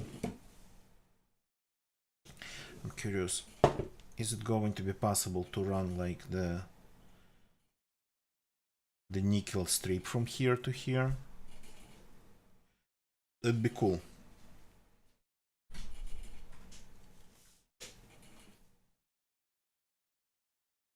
The 16.1 is going to be here. So I don't know if you can see it. So this is the 16, this is the positive, and this is the 16 volt pad. So I'm thinking of connecting them with a strip,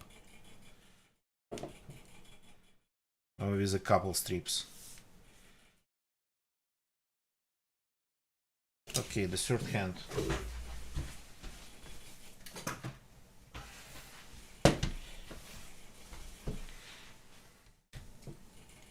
So the pack we move away. And the third hand is going to be something like this, maybe.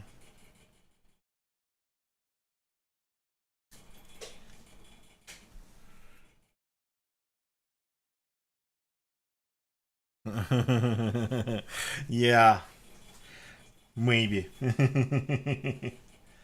Though neither you nor Feast really watch me these days.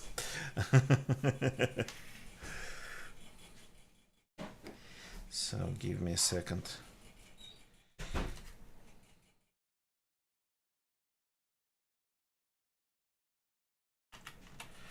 Okay, maybe like this. Yeah, that's what I'm talking, Fistmaster. That's what I'm talking about. The nickel strip goes there. So what we have to, just give me a sec. What we have to pay attention. So this one is 16AWG here. That's 16 gauge. I don't know if it's an overkill, but it is a 16 gauge nonetheless. So that's probably what the current is here. If they use 16 gauge, then we have to use something along those lines for the mains of the board, positive and negative. So 0 would go on the other side.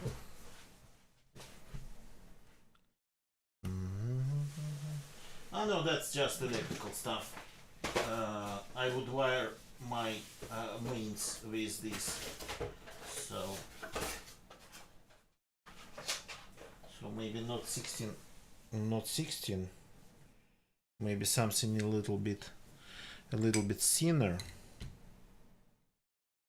Okay, this is definitely car stereo. Yeah, that's what you people would think first, but no, I think I have one. But it is actually, no, it is even smaller. Okay, I have all of them. I just don't want to go and get them out of. So for me, wasted, it's not like car stereo stuff. It's what I would use for electrical wiring, for the mains wiring in my apartment, or when I need to fix some home appliances or whatnot.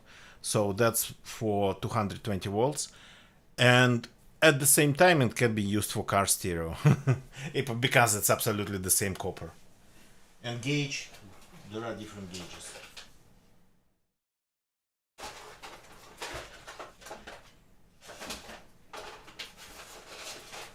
So you're thinking about like this stuff. Yeah, I have it, but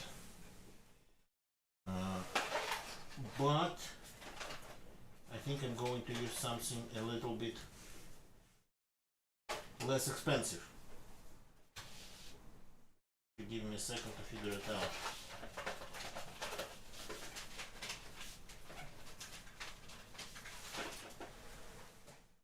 Okay, this one, I think it's almost the same gauge. If it's not 16, then it's close. Maybe it's 18.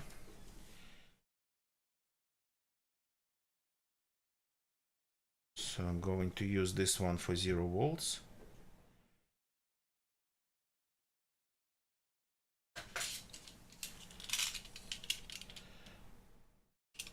Never heard of it, but I'm not the person to like talk about any cars with. I like really don't know a thing about cars. Built in Belgium, cool. Never heard of it. China,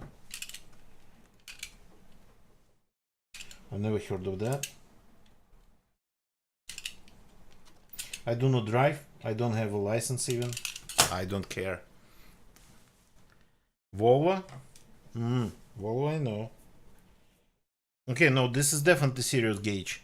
It's just maybe the insulation is a little bit less. Okay. Let's see. I might actually need a hotter soldering iron for this. Oh, where's the solder itself? Hey.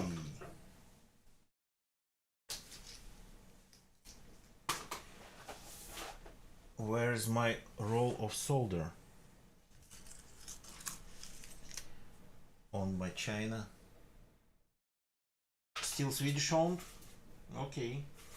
I mean, that's their, like, famous stuff. National, something they're very proud of. Okay. Just give me a sec. Just a second.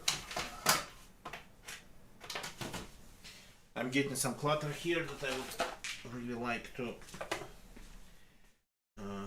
deal with, because I'm not seeing things that I need already. I lost a bobbin of solder. Where did it? How? It was on my desk. Where did it go? You gotta be kidding me, right? Just give me a second. The flux is here. My pine rosin that I prefer for everything, but where's the solder itself? Just a sec.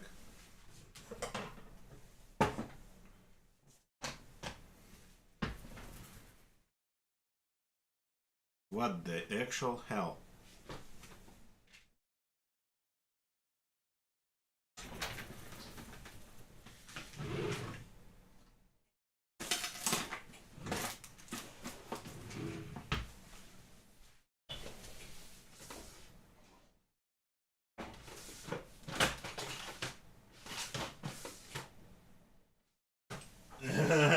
This is a mystery.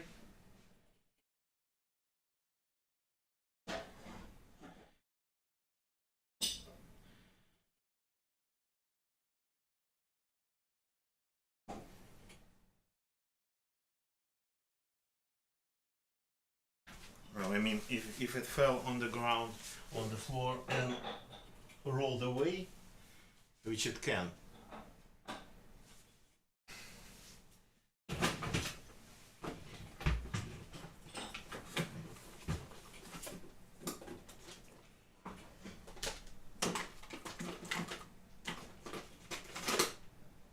I mean, I prepared everything, but here it is. Found it. It definitely fell off the desk.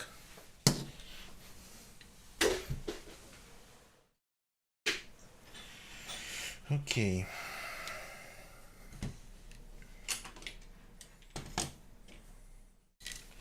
So let's pre-tin it. A little bit too big, maybe. I'll cut it later.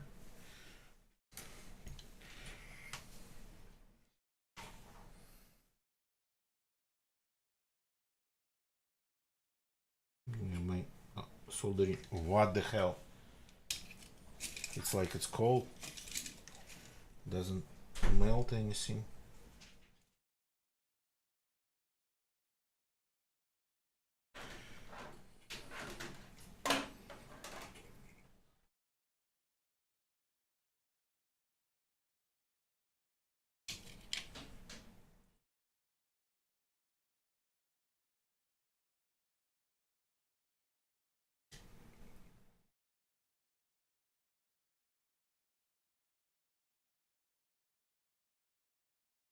Okay, I think that's enough.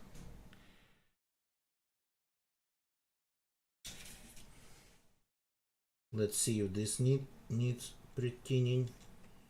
Well, that was easy.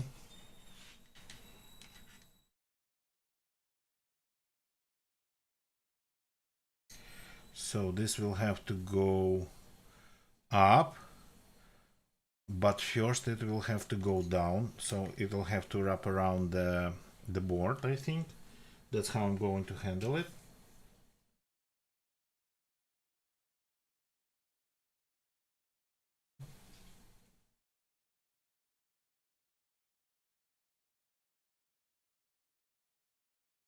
they get a cold joint. There's quite some flux on the board. I do not care.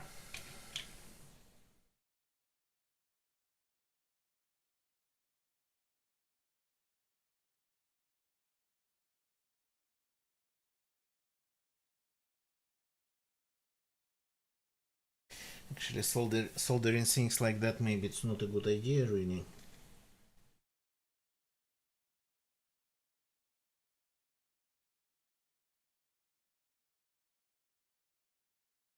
Okay, that'll do. So it will have to wrap underneath like this. So let's see. Yeah, come on, go through.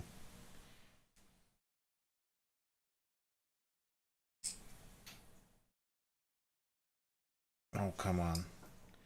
It's because of this not straight tip of it. Here it is. So I would do it like this.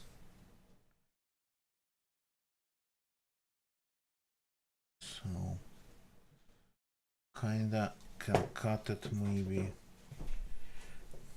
Where's the wire cutters? Can cut it maybe at this level. Okay, one's done. Now the small ones. The small ones, they are supposed to be well, they're not going to carry that much current, so pretty much anything should do. Let's see what we have.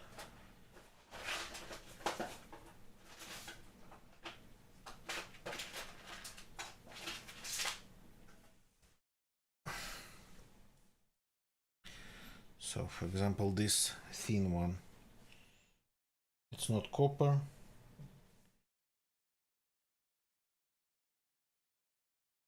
Let's see, maybe if I have copper here.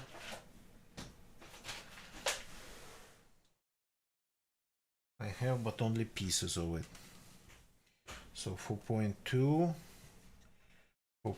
from here will go here, from here to here. So it's gonna be a short one nonetheless.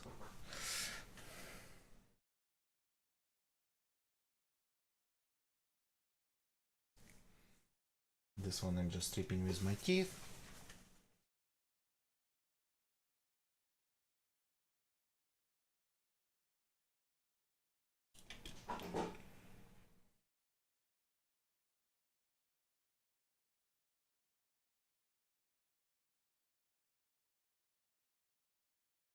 I didn't twist it properly.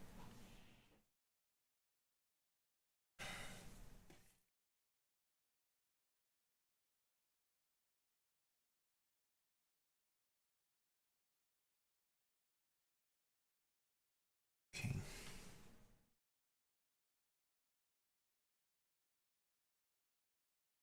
Added some tin, some solder to the pad. So this is gonna be a short one. Can I use it? Can I make two out of it?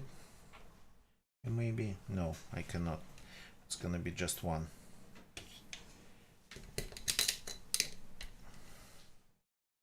So this one goes diagonally like this.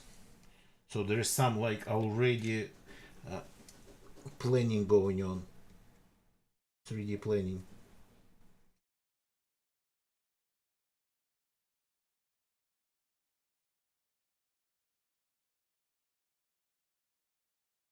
Okay, that's gonna be this one.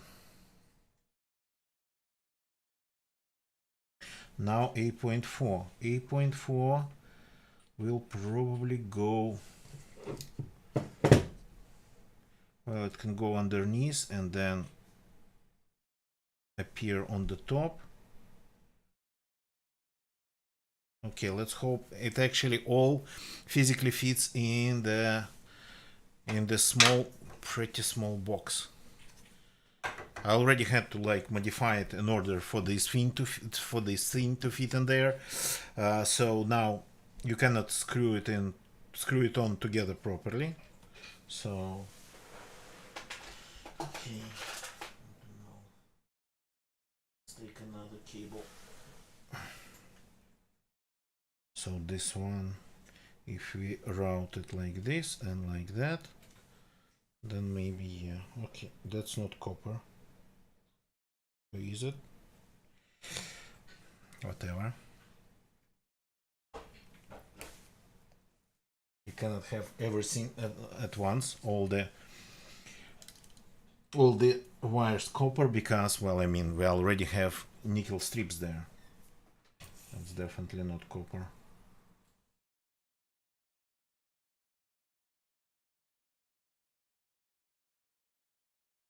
The only thing that's important for it to actually take solder.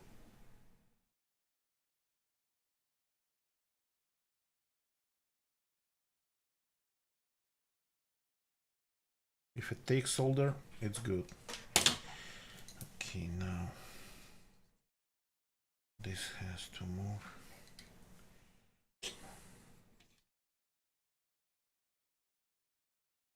So this goes like this, I suppose.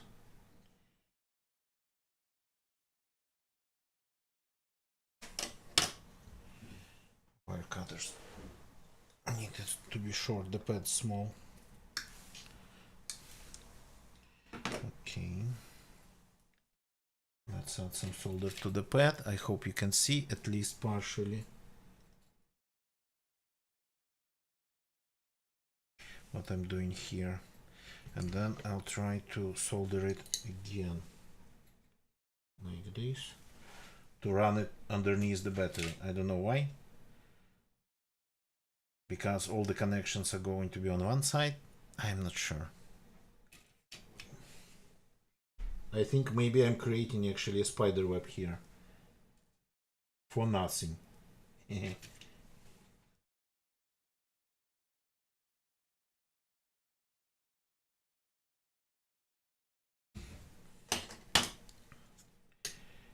we go. Okay. Now one for 12 volts. For 12 volts. That will go on the top and will come out here. This is the 12 volts point after 3 cells. So let's see, actually. Let's do a little bit of measurement here,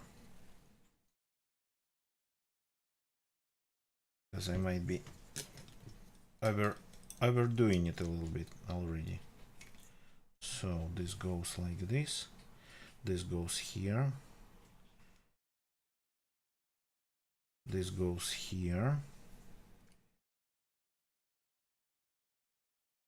This goes here, right, right.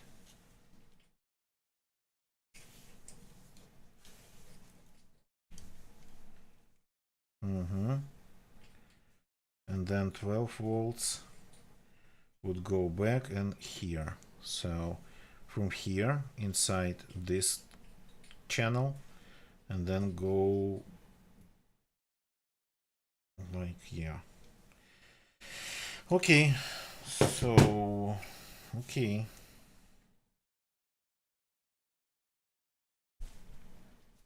It goes up and then goes down. Let's see. Okay. Going to be long enough. This piece of wiring here.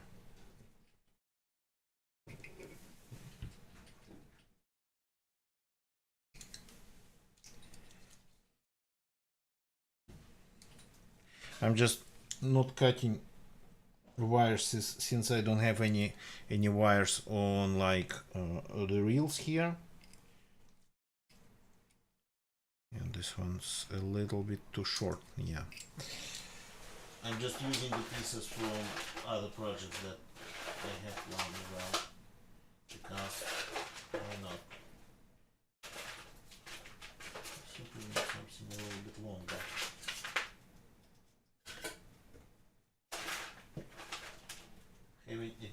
color would be nice though. Okay, this is one. Having them colored would be actually pretty nice.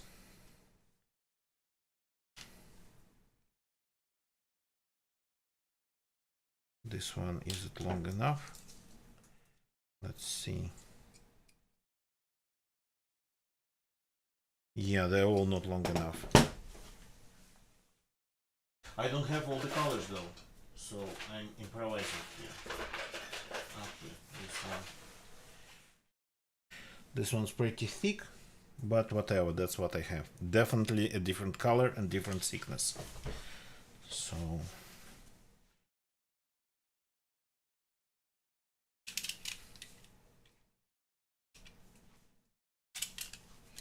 and this is all like this one, this one, the brown one. It's all just simply electrical for the mains, and it will 100% do here. Doesn't matter what it's intended for. The only thing that matters it's like their gauge.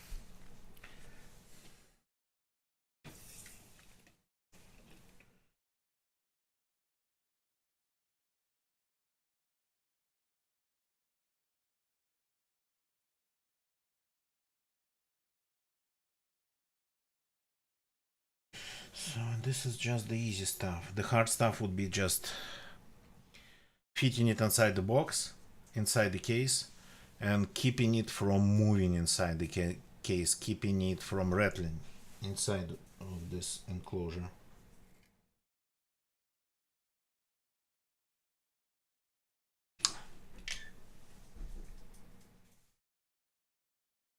Yeah, I know people would go and buy reels of cables of different colors for their projects. I kinda haven't really thought of it even. I would just use whatever's lying around. And mostly that would be of course electrical ones, because electrical ones for the mains I buy in bulk pretty much. This should be like this.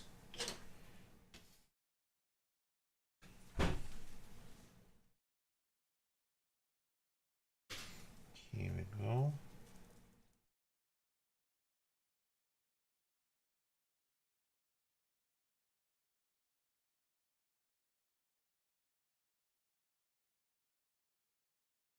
My hands are shaking. Good way to get a cold solder joint.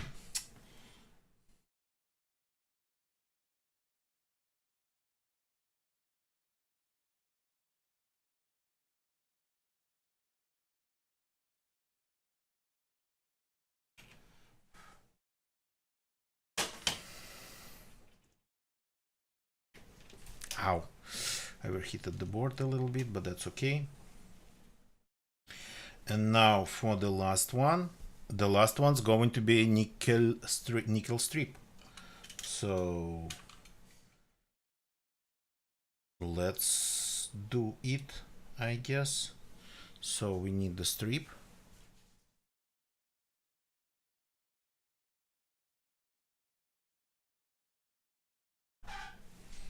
So maybe let's cut the length of it to something manageable. Then maybe let's make the edge of it a little bit more solderable.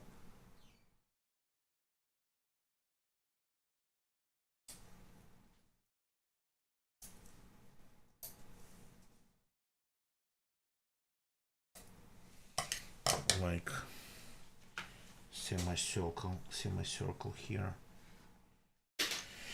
Yeah, and I'll have to hold it with something because it's probably gonna get hot. It's just metal.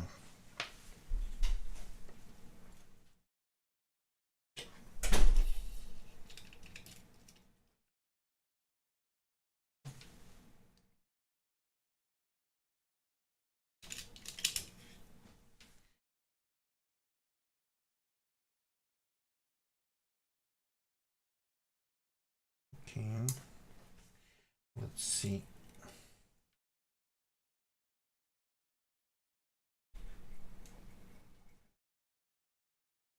if I can make solder cover it, if I can tin it.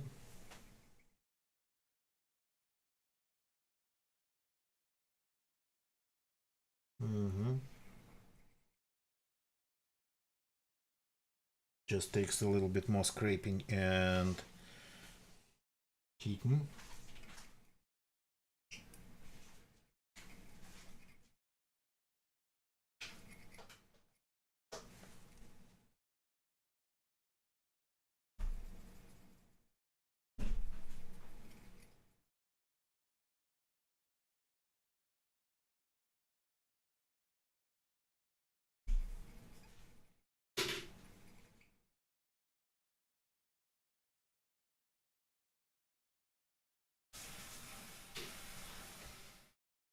Okay, just maybe use some metal for supporting it.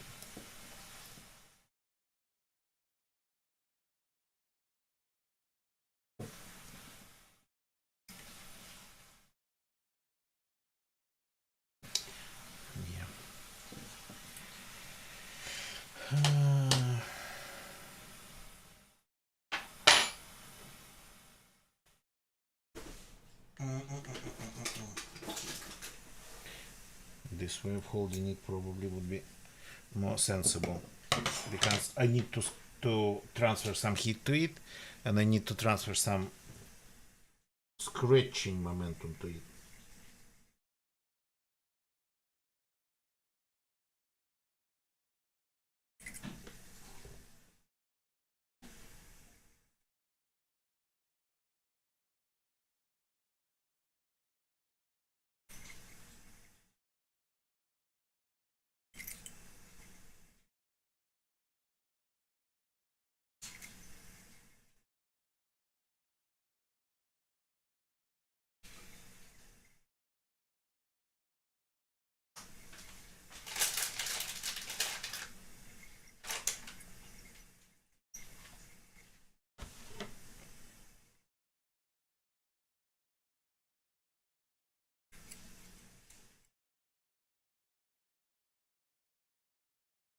The edges are not really taking it.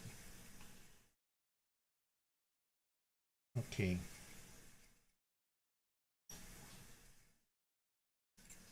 The edges are just burnt pine rosin now, but the center took it all. Okay, it's kind of a little bit dirty, but that is 100% okay. So let's see if we can solder this to that.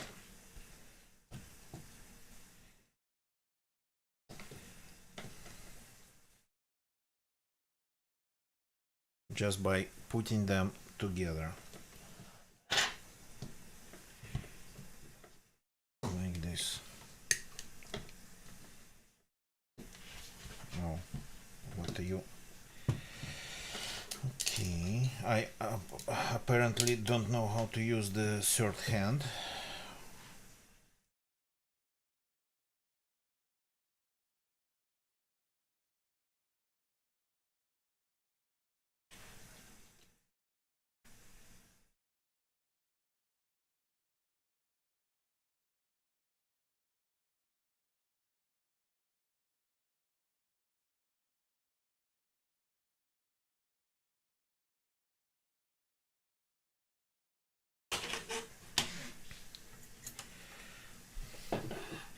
Okay, seems to be there.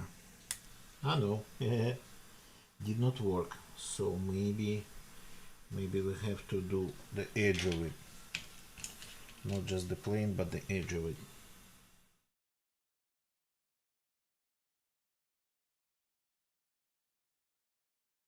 Probably not enough heat.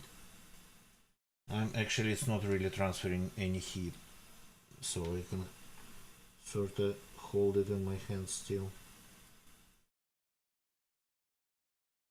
So maybe I was heating on one side and it was cold on the other side still.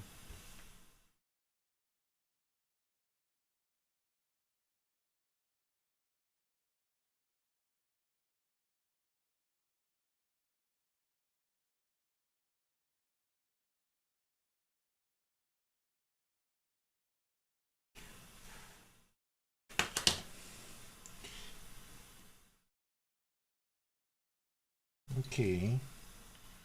Now it seems to be there.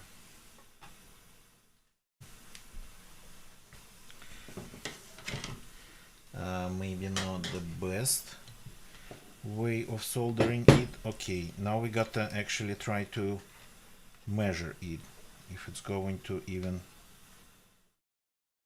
sit where it's supposed to. So if this goes like this, okay. Okay. So sorta, kinda, sorta. So you're supposed to start with 0, and 0 is what we have on this side. This is our 0.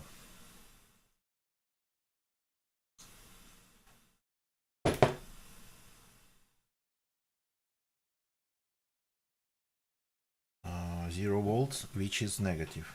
Okay.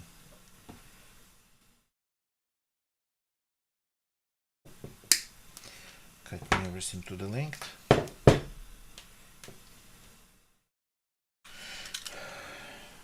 Going to strip only the small amount.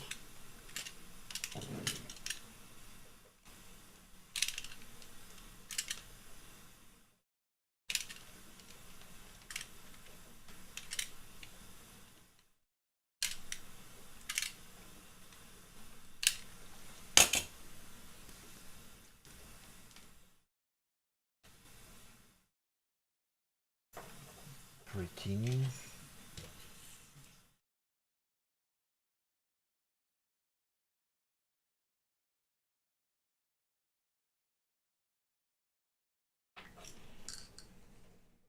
Soaking it in solder and heat.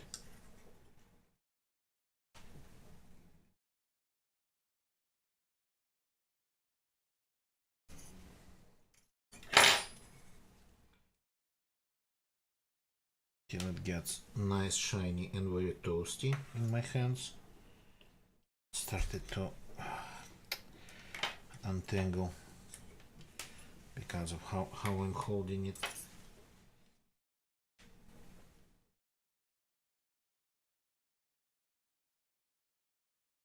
Well, still going to work.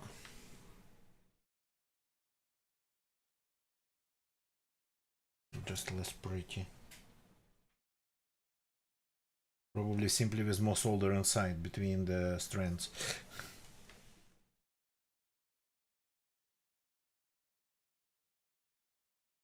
Here we go. Okay, so one is prepared.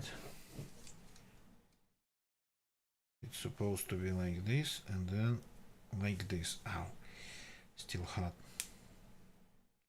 Okay, that's one. Then number two.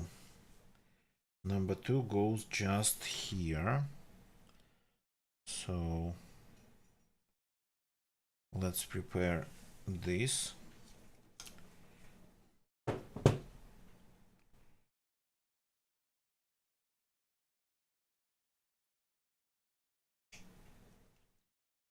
So, and I want everything to be cut to the size.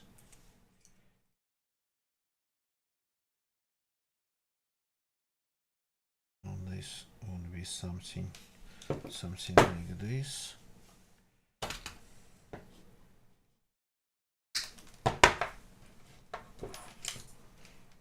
Yeah, stripping it with my teeth. Okay.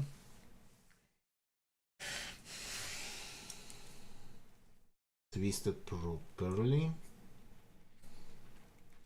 Though, if you solder it good, doesn't matter how well it twisted, but if it's not twisted, there's always a chance.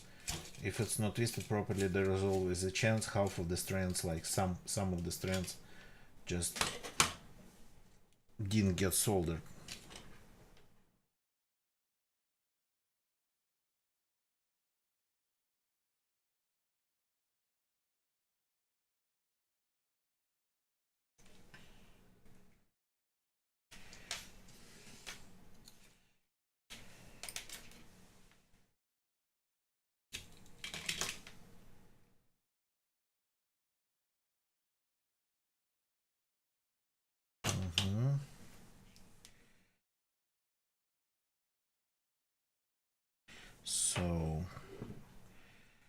this one's ready.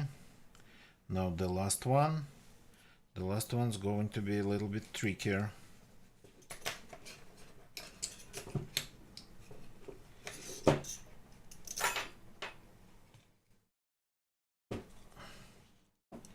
So the last one, let's put it in here like this. And then solder it just right here like this. So, right. So we cut it here.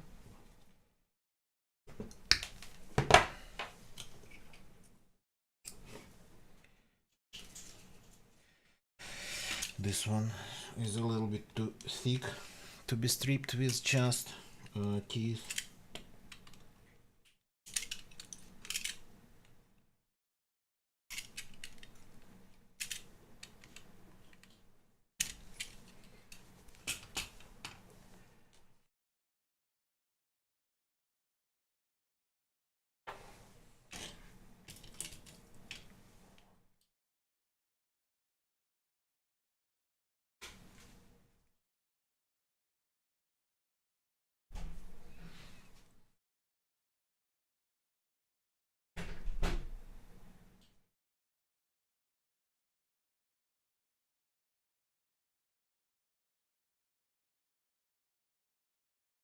Okay, that'll do.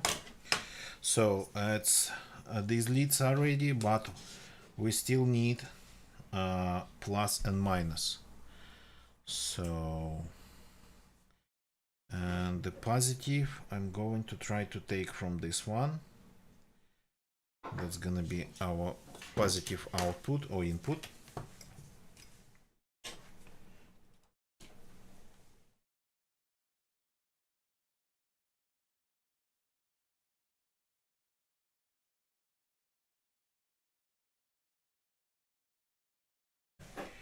Okay.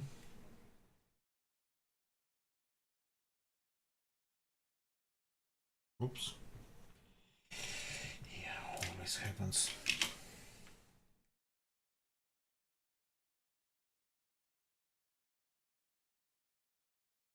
So this is going to be our positive. And then kind of short, but on the other side it's not supposed to be long. We always can mount it.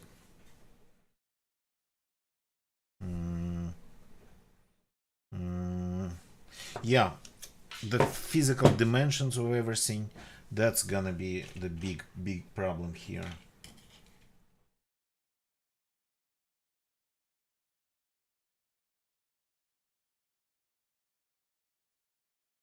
Yeah, I don't think I'm going to use this one.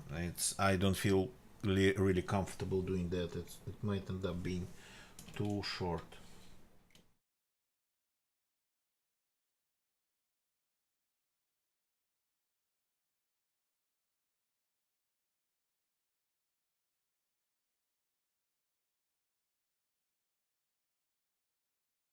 But I need to unsolder it anyway.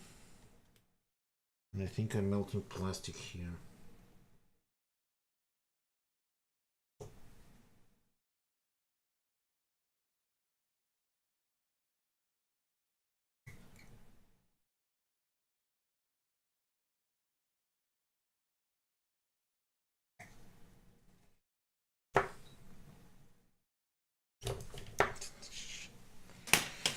Okay, get this one out. So that's positive. The negative is just not used here because the negative is the top. So we'll need this battery, but for now, yeah, I'm going to use something else for this. Give me a second.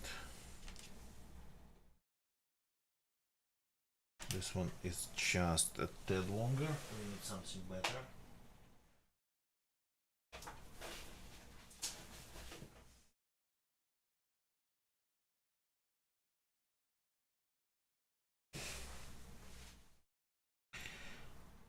ones are okay. They're a little bit on the thinner side, but I think that would be acceptable. Twinkle toast switch. No, this is a battery for a cordless drill. So a new battery for a cordless drill instead of the old one that's doesn't work anymore. New and upgraded one.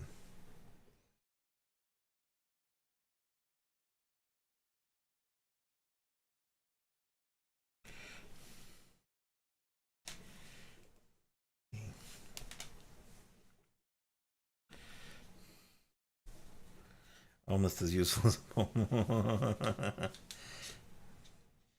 So there are many ways to make actually a battery for a cordless drill as well as a bomb, but here we are doing it like a little bit more advanced way than just fixing some battery. We are upgrading it on top of everything. So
I'm building a new battery pack for this cordless drill. Well, I mean, I'm building new. I'm of course using the case for the battery pack, so I'm fixing it, but I'm pretty much replacing everything inside. The old battery pack inside of it, that's this old nickel metal hydride batteries, a bunch of them. With the new ones. These ones require a board for the longevity. It's not specifically 100% needed. So if it's like you don't care about it accidentally, maybe not, going up in flames, and if you don't care about the longevity of the battery you're making, then you might not need the board. But if you want it to like work longer than the previous one, and well, I mean, it's lithium-ion, so it would work for quite some time one way or another, because the technology is just better, the tech's better. So right now I have assembled already the battery pack itself, as you can see. So it's done. It's outputting power, it's outputting voltage. It can spin the drill easily, whatnot. The board is just to make things safer, more protected, and more and last longer. That's what the board is for. It equalizes different cells and protects the whole assembly, and equalizes the cells, doesn't let one of the cells to get overcharged and another cell get over discharged, so undercharged, things like that.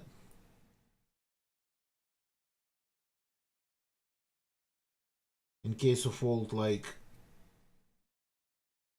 nickel battery packs, nobody really cared about that part,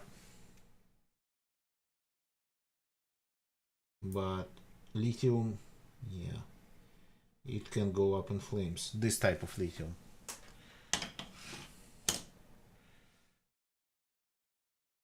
It's not an equivalent. This is not an equivalent of this. This is like 3 times better and probably going to last 3 times longer.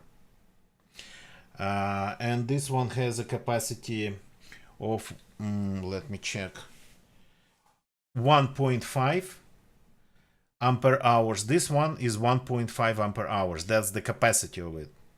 So for how long it's capable of powering the drill. So 1.5 against this one's 5.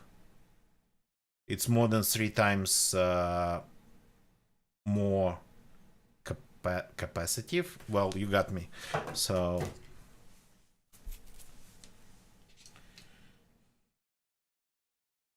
and the board's needed just for protection of everything. So that's what we need the board for.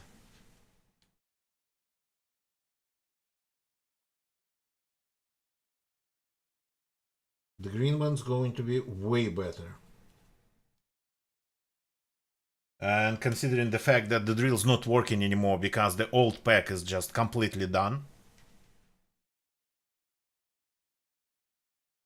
So you get, first of all, the working drill. Second, you get the a drill that's supposed to work way better. Well, the charger will have to be modified. I actually read about this stuff online.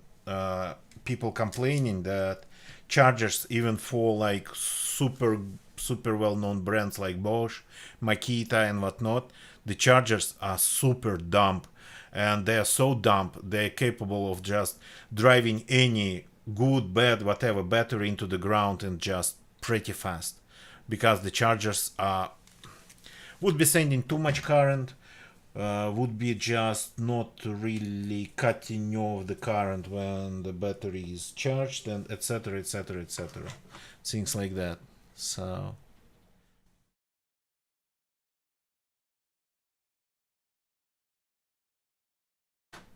can I make it a little bit more visible? So it's Octopus. It's just a third hand. It's a device for well, pretty much for holding things. The Octopus is not really what it is inside. It's just holding the board for me to solder, because I need two hands to hold the soldering iron and the wire I'm trying to solder on top of it.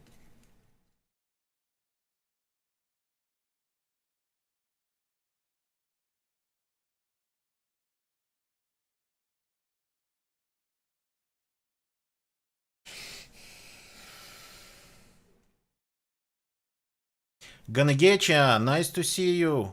We all need a third hand. Yep. Welcome, gonna get ya. Hope everything is good.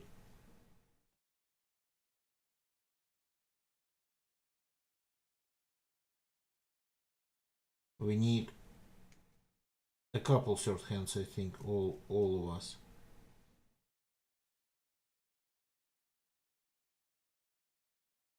Jack, good evening, welcome, man.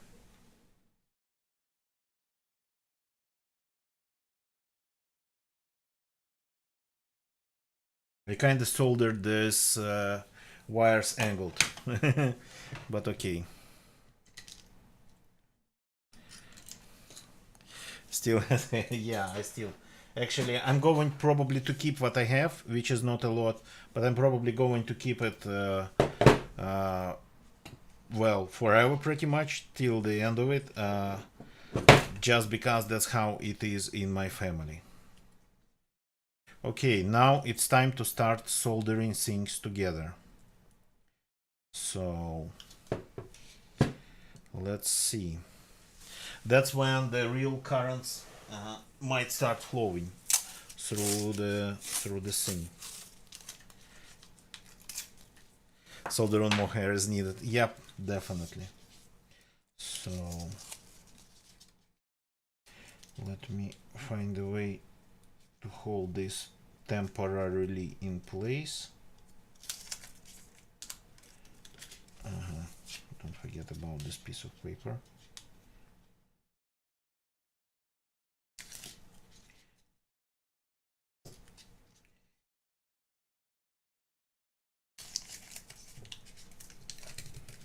I just don't want you to move.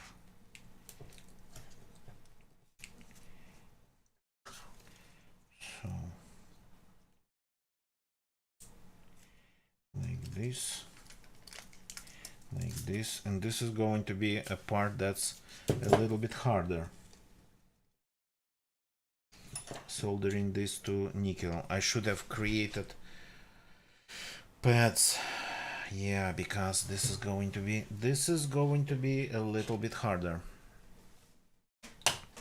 So I should have created blobs of solder maybe before welding on the strips. Okay, I'm just scratching it to make it take the solder easier.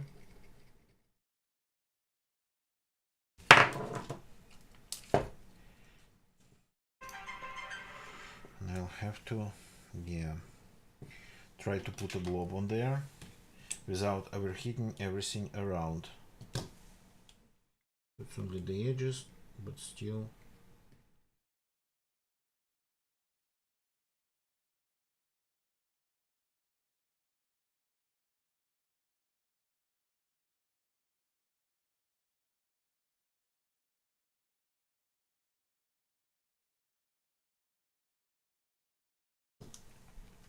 So these sides are safer to solder because everything is just minus around here, negative.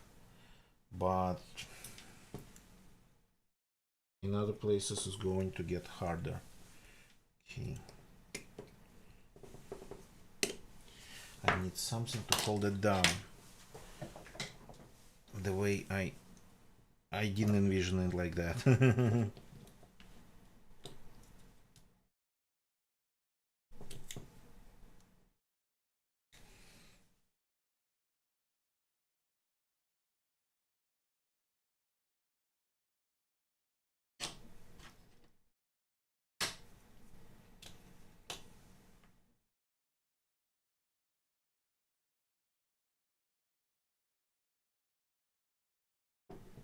That's not really amazing at all.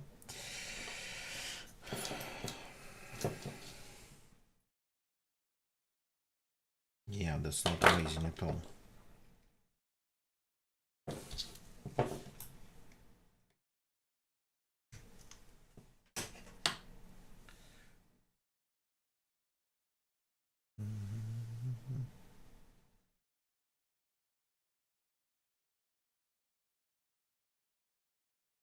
Well, that's something that people do. If you just Google it, yeah, twinkle toes twitch. That's something that people do.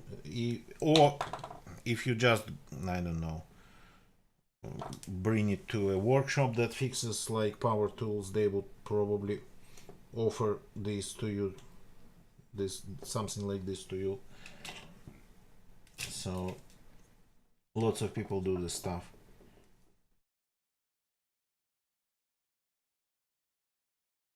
Oh god, no.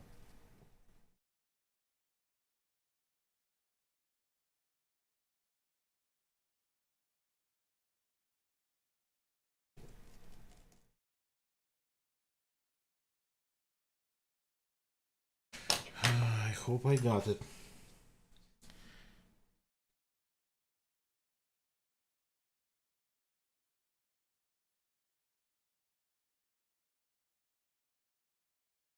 So the thing is that you're not supposed to heat up these batteries. They don't like to be heated with a soldering iron.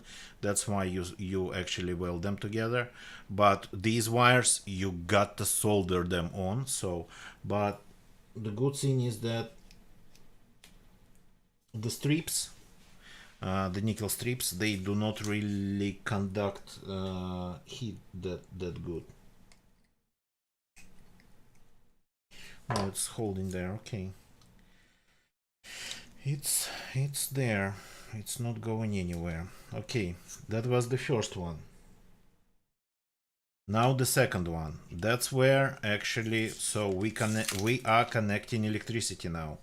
And this battery, of course, this battery pack is 100% charged.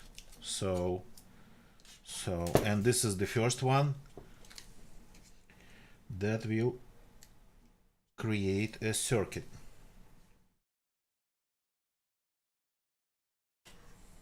Okay, got to do the same again. First scratch it.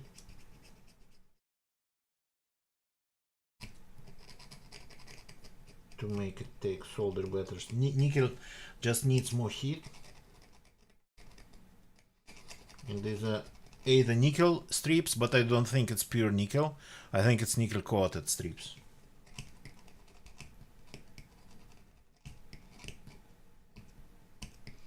Nothing's pure these days.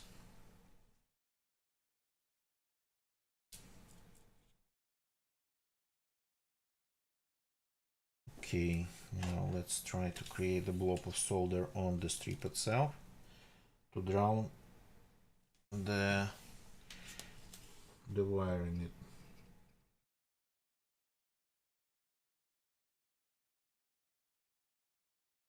Here we don't need a lot because this wire is not going to carry a lot of current.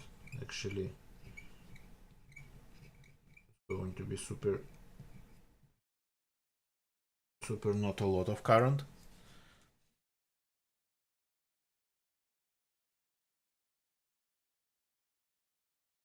So the blue one, the one that I soldered before, that one's crucial.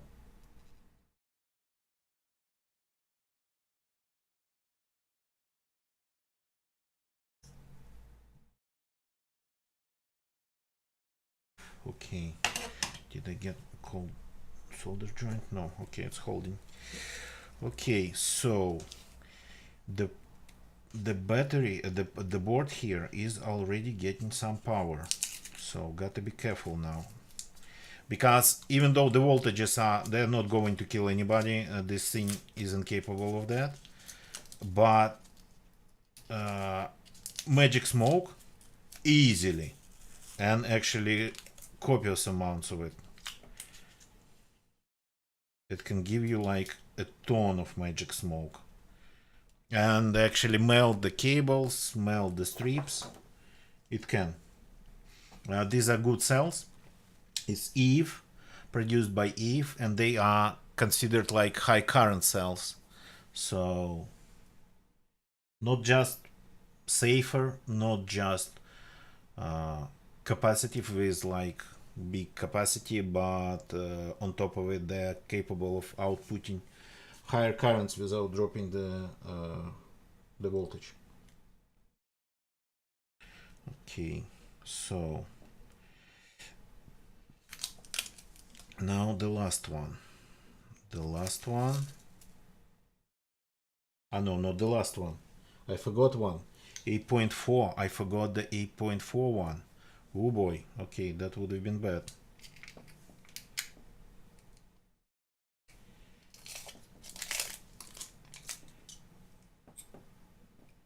So that was, the first one is 0.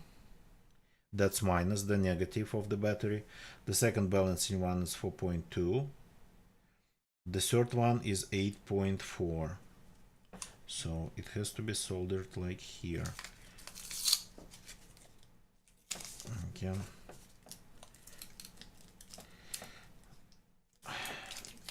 So this battery consists of 4 blocks of cells. So let's consider them just 4 cells, because each block consists of two cells in parallel. So that just increases the capacity, the current, but not the voltage. So let's for the ease of it, consider this battery having just 4 cells in a row connected in series. This balancing board called BMS, it's supposed to have connection to every separate cell of the cells connected in series. So every cell in series is supposed to have its own connection to the balancing board. Plus, of course, plus the negative and plus the positive. And I almost forgot to solder one of the individual balancing wires. So this red one.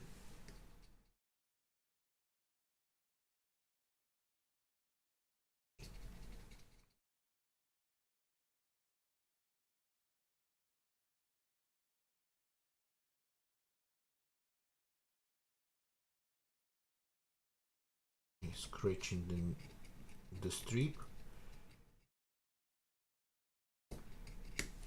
like this.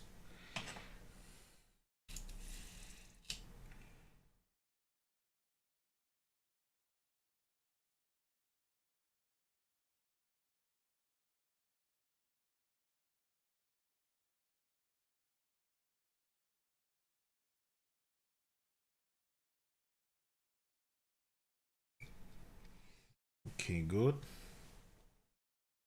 This is a little bit too long, so we'll have to cut it to the length.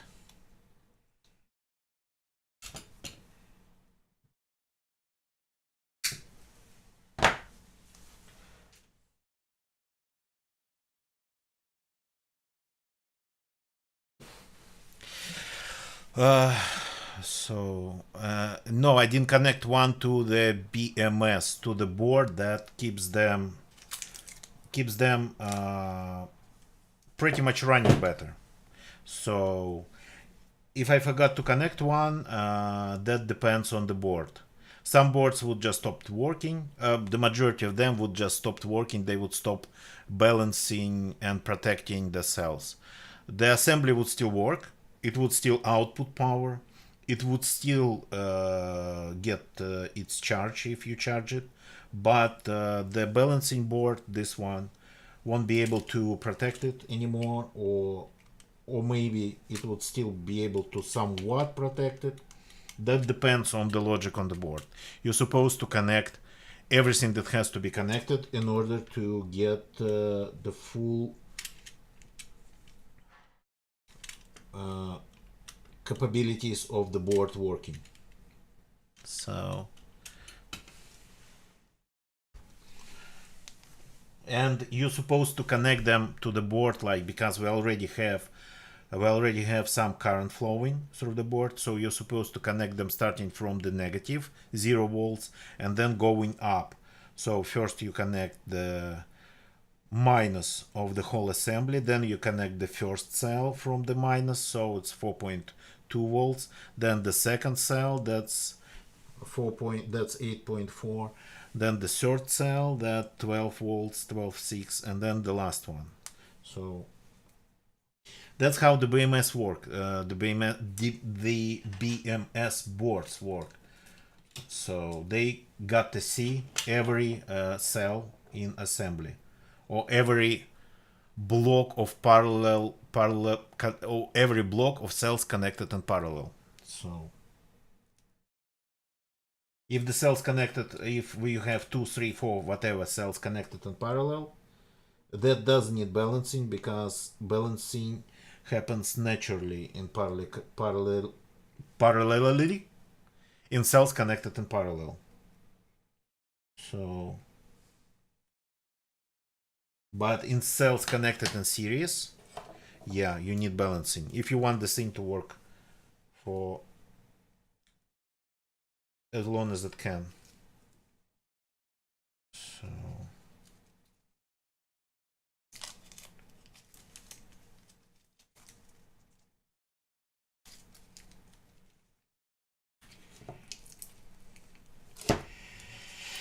okay, this one is sort of kind of tilted.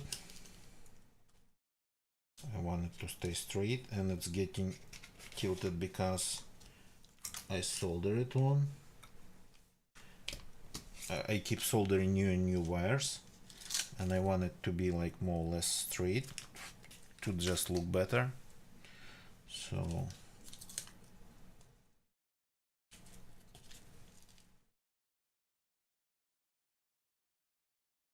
here we have one that we got to solder here.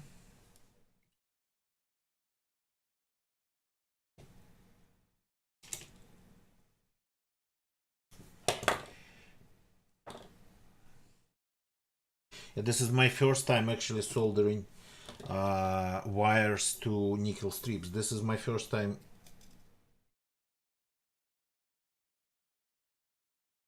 using the strips whatsoever, nickel strips. Okay. No, this is good. It just has the slip here.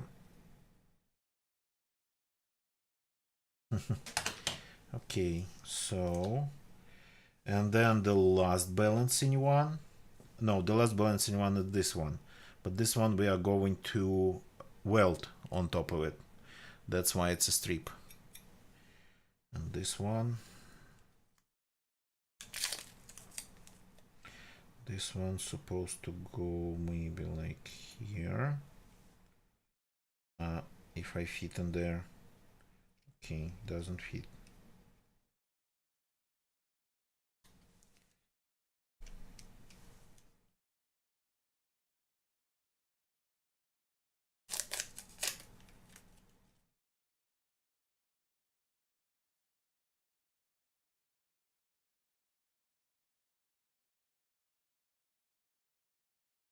Did I feel some temperature here?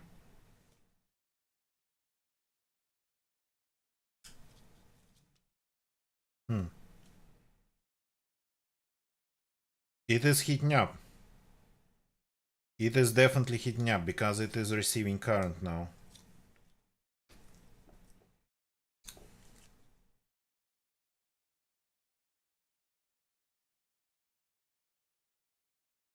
Okay. That's unexpected.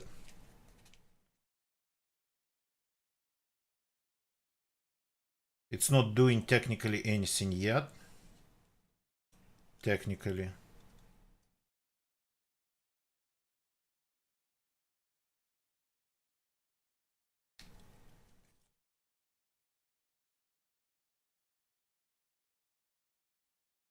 But yeah, unexpected.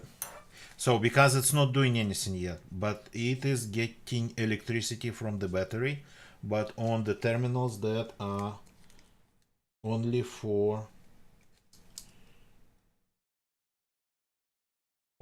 balancing, not for any high current anywhere. Okay.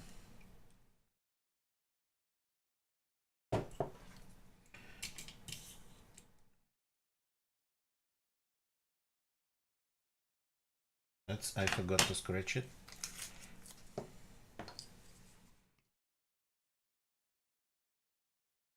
Nickel is harder to solder than I actually. I never soldered nickel before, so.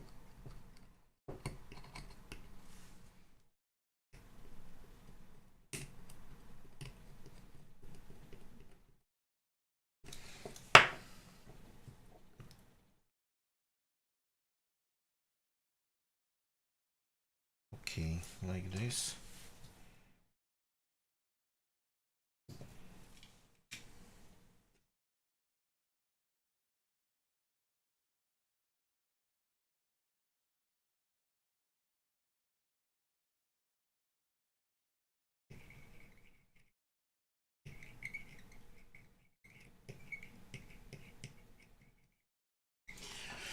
Okay, this is not a high load, high current wire, so it has to be enough for this one.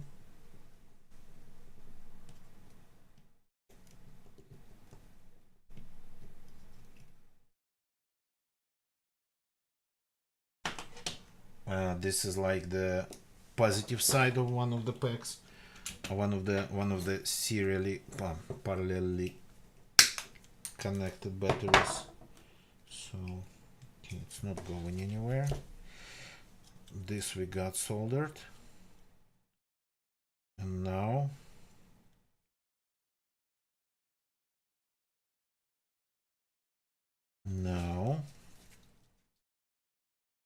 it's time to connect the last one, the last piece of the puzzle. Let me fix the board in place temporarily with the masking tape. So in this has to be weld in there, welded. I already put aside my welder, so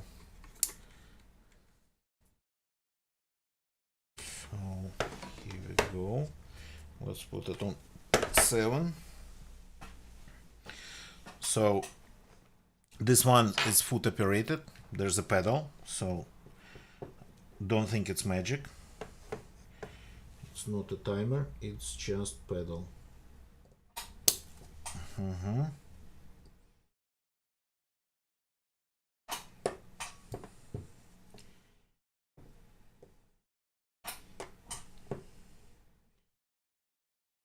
It's a spot welder. Here we go. Okay.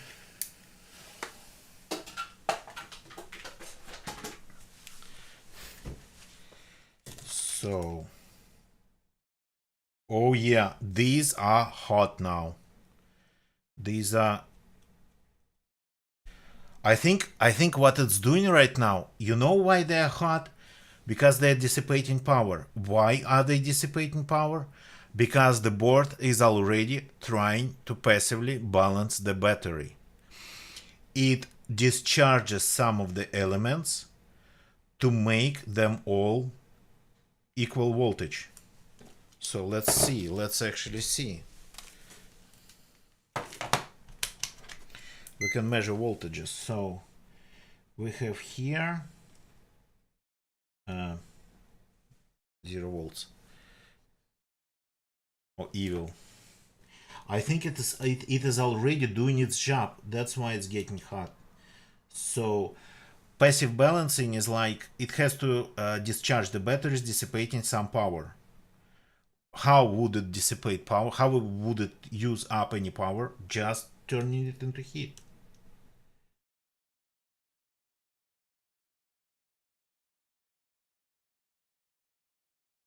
Okay.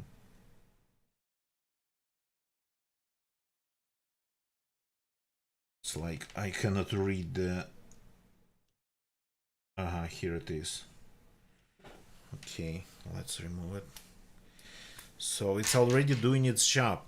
It's supposed to, if it sees that some of the cells are overcharged, the voltage is higher, it's supposed to make it go down on some of them to actually equalize them. This is like nothing but an equalizer. 4.215 here.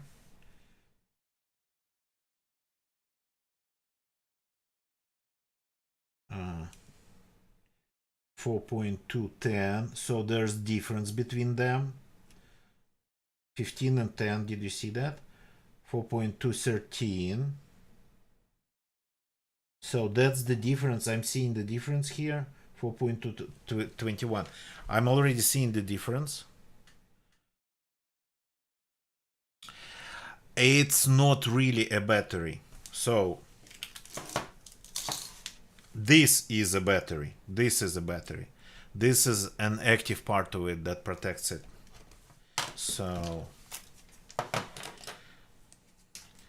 the battery itself would work without this, but this thing is making it simply better. So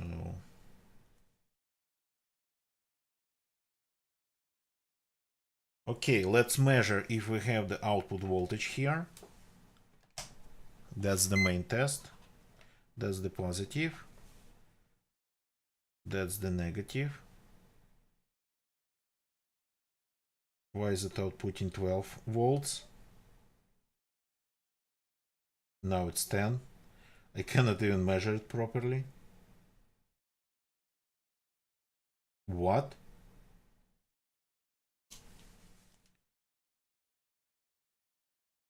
Certain is 6 here. What? Why am I reading 13 and 6 here? And 16 and 84 here? What's going even on?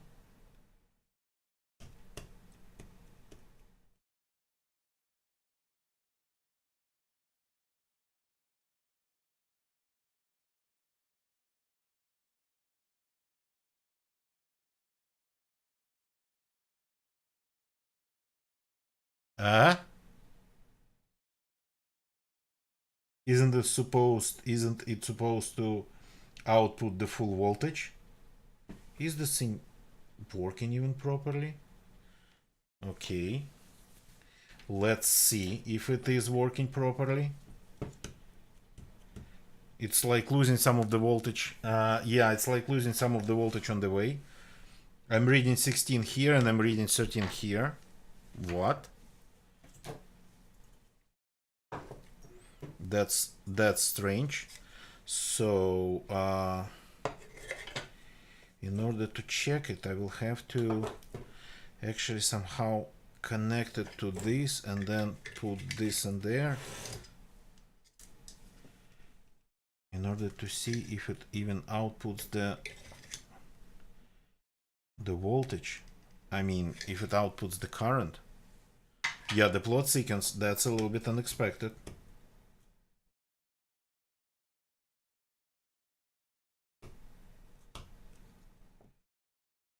I'm reading different voltages. It's not supposed to change them like this.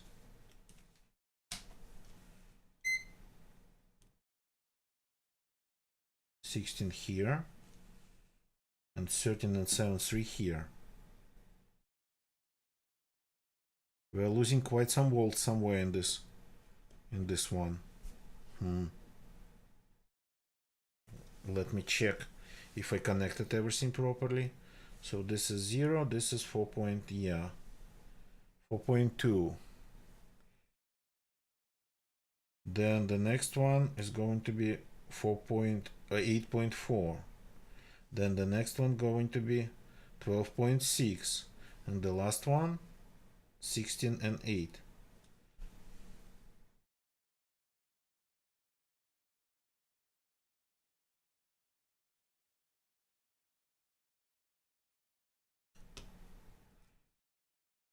Now it seems to be cold.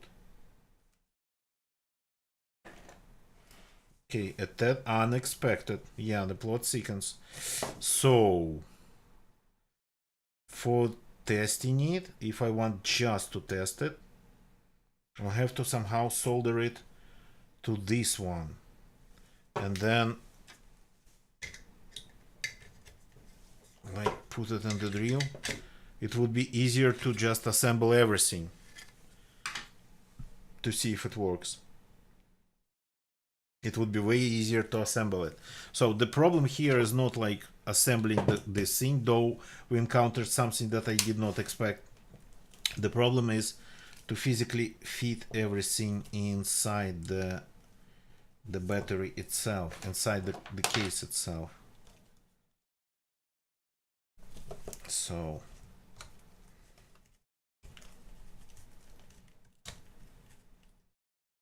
we need this battery as a stand. It's not going to be working. It's going to physically hold things together.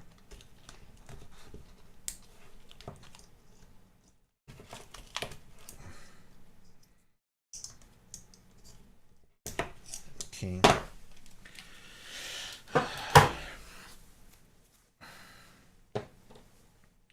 So I think it's going to be like standing like this here.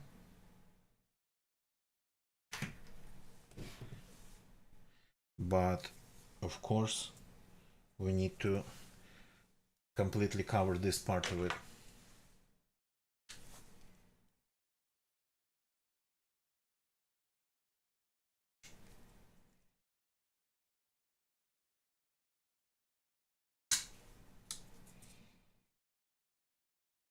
I'm just removing the sharp leftovers from the old soldering, old welding point. Okay, I have an idea. There is a little bit of this foam here. Oops, and it's in two parts now.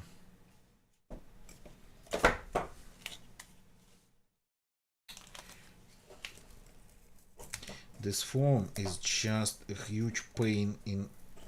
You cannot reuse it, and I don't have the foam of this thickness. I have only a thicker foam. Okay, we can try to make something work here. Okay.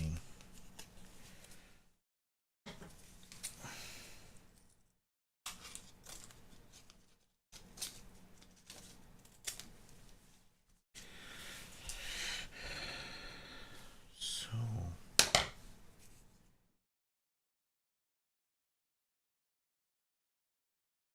if you like glue this together onto something, even masking tape for now, just for testing purposes, because I think I will have, yeah, I will have to use a larger piece of larger foam. The whole thing, this assembly is not as tall as this assembly, so it's not really going to fit properly in there, I think. So let's use my thicker foam here, though it doesn't have any adhesive on it. So maybe a little bit of glue would be a good idea to make it something like this.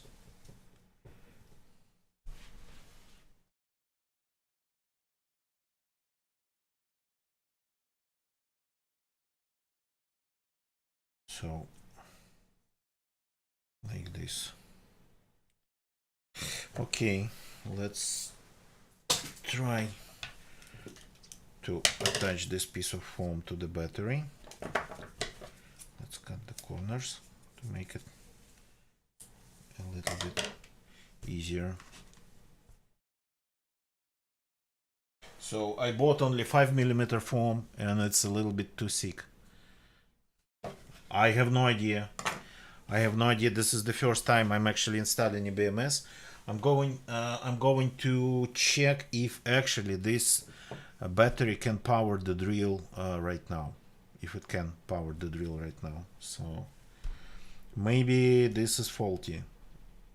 Maybe it's not. We'll see. So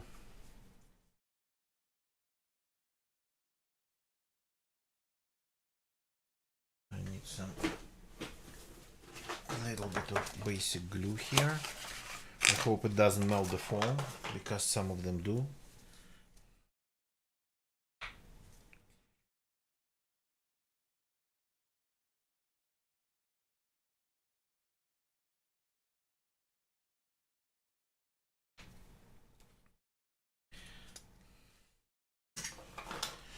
So we'll have to figure it out together if something is really wrong here.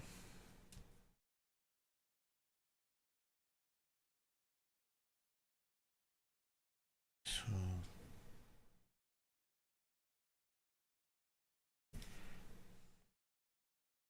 just creating the stand. So the thing is that the contact pads of the whole battery, they are on top of one of the cells of the old battery, and the cells of this cell of the old battery is used as a physical like standoff. It's what allows them to be there. Allows them to be in the right place, the pads. So okay, let's give it a minute. This is not a super glue, it needs a little bit of time.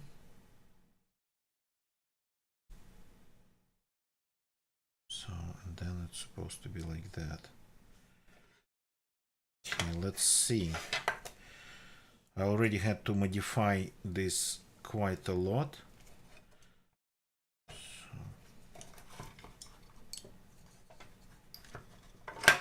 Yeah.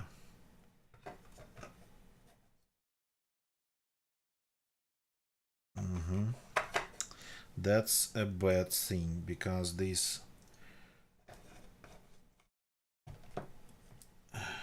wires I have in here, they sort of on the sides get in the way a little bit. Okay. So I don't want this to short anything, so I'm going temporary to move it like this here. And this has to be like somewhere around here, I think. Something's not closing. Something's getting in the way.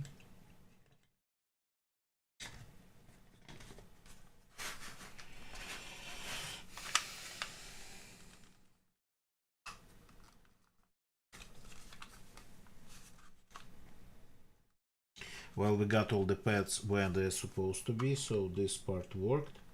Something else just didn't. I know what. These things here, they are getting in the way. That's the holes for the old mounting, for the old screws. So that I had to remove here in order for this thing to fit inside. So it's not insulated because I'm not sure if it's going to work. So let me just remove them real fast.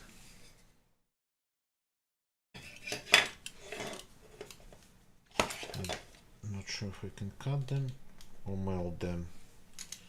Melting them would be probably easier. Give me a second.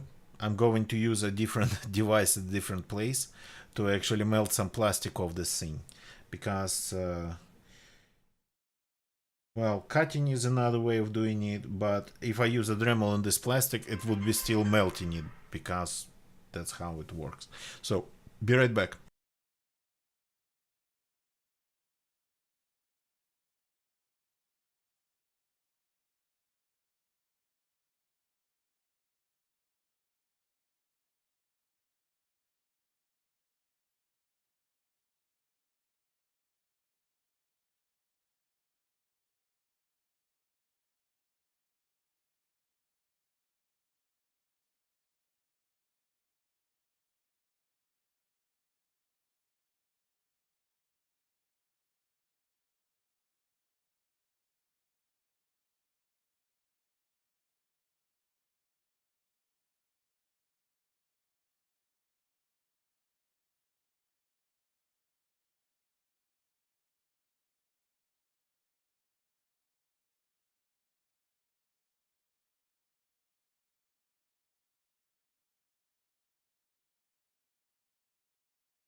Okay, let's see if I can close it now.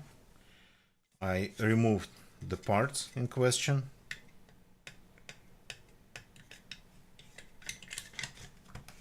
Oh yeah, I can. So technically speaking, I can actually test the whole assembly.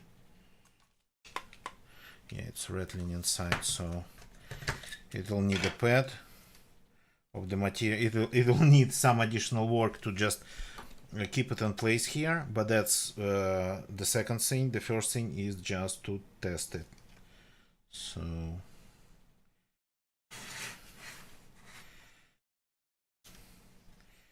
this is this old battery is just our terminal here.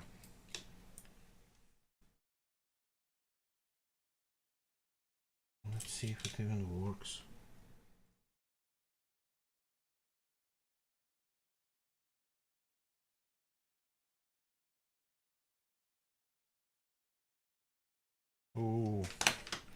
the pad. I forgot that the pad didn't get attached properly to it, so the glue is still pretty wet. Crap. I needed to use like double-sided scotch or something, double-sided tape for this. Okay, let's just be careful. Let's just be careful here.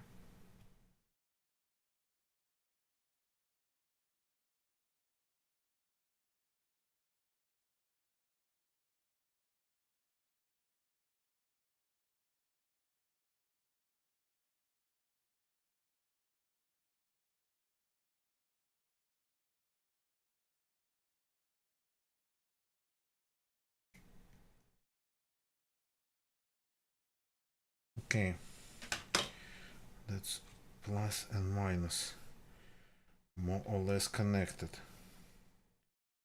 They're a little bit too long, but okay. We'll find a way to deal with it. For now, we just need this thing to close. That's the only thing we need from it right now. We need this to close.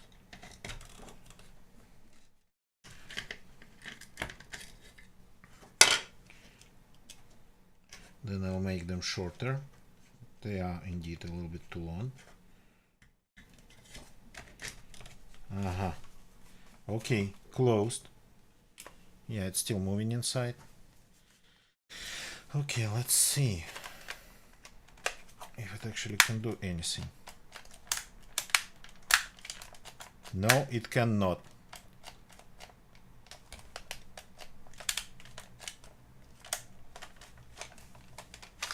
Let's check if we actually get any output.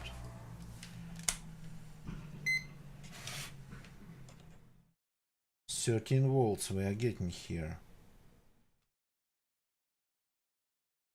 Not sure what we are supposed to get on these ones, because this battery is a little bit more complicated than just plus and minus. This battery has additional things here. So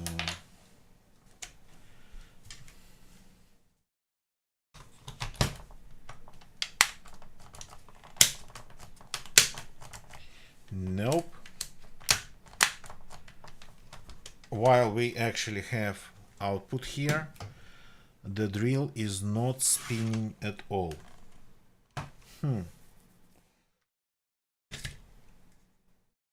So maybe this is because of something here.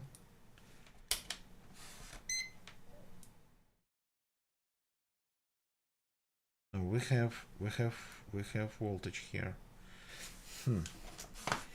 Then this smart drill. So I have an idea.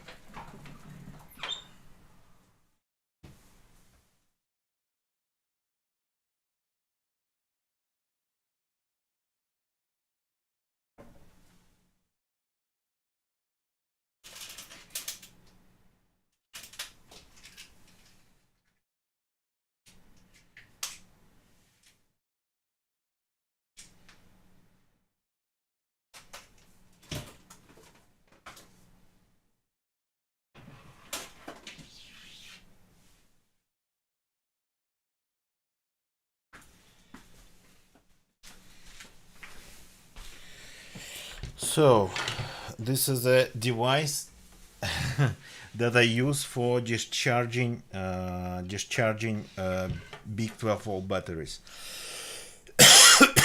This is a light bulb on a makeshift stand with a makeshift weight and with leads probably a little bit too short.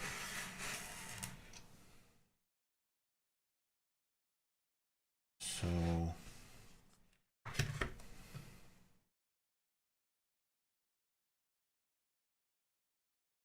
nope.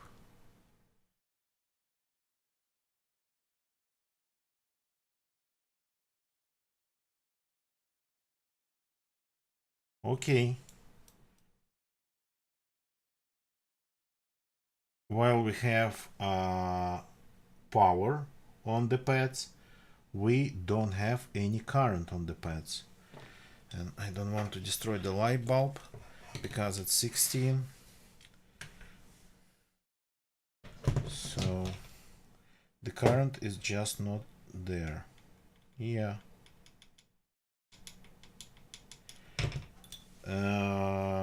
Probably there's something wrong with the BMS. Probably. So let's check the voltages again.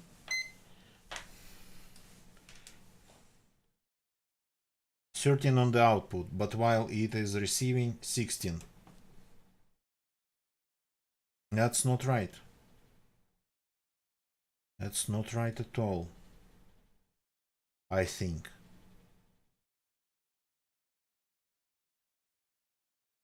That's this board.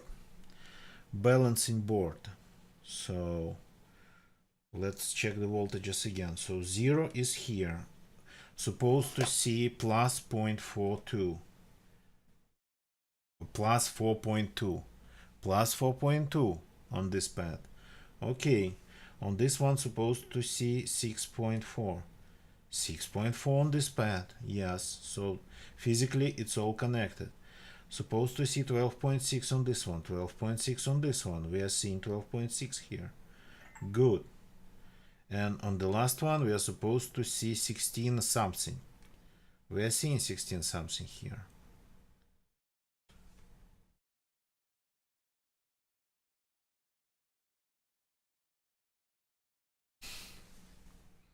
Battery management system, yeah.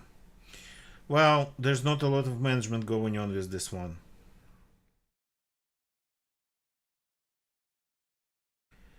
There's not a lot of management going on with this one right now. The battery itself, the green ones, they are okay. This thing probably is not. Let me actually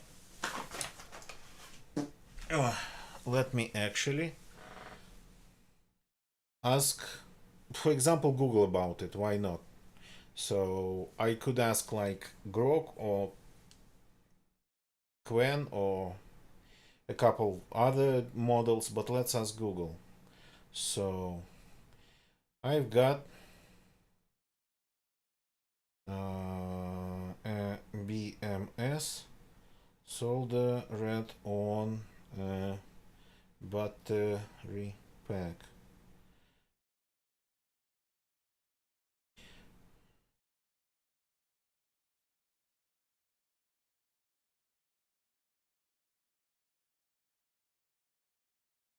Well, the pack is providing like 16.8 volts.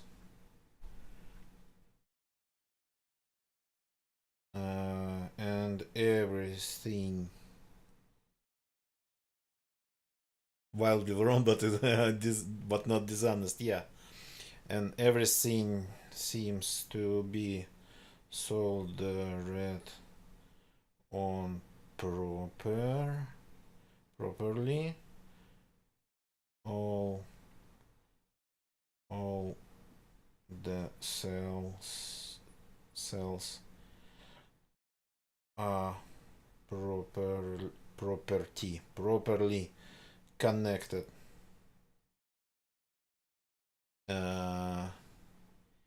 The BMS output is 13 something volts. It's a basic BMS. Okay, AI mode.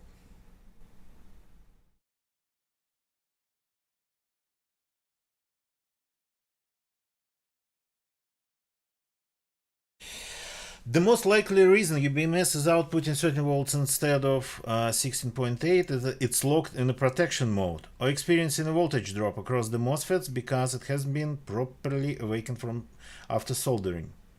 This is a very common issue with basic 4S. This is 4S. Lithium-ion BMS board. Here's how you can troubleshoot it and fix it. Order from the most likely solution to hardware checks. Apply charge. Connect 16.8 charger to the BMS output terminals, plus and minus. Even a brief 2 to 3 second connection is often enough to wake up the control IC and open the MOSFET, so it wants a charge. So, short reset. Charging doesn't work. Some basic boards briefly shorten the battery negative to the output negative with small piece of wire and tweezers. Okay. Shorting seems to be like easier options. Well, I mean, I can charge it, of course. I verified the individual cells voltages at the BMS pads. Yes, that's all. It's all there. So I soldered it starting from B minus. It's not called B minus here, but it is. So the board itself, yeah, the board itself might have some sort of lock. So let's try to use like a really small piece of wire to short it briefly. And I don't want to hold this wire with my hands.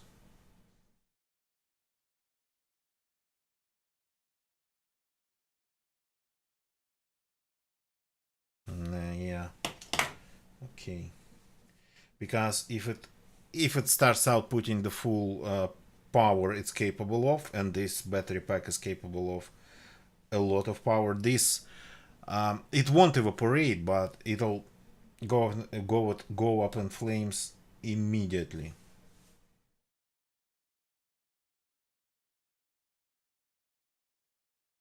I'm not sure if I'm shorting anything here.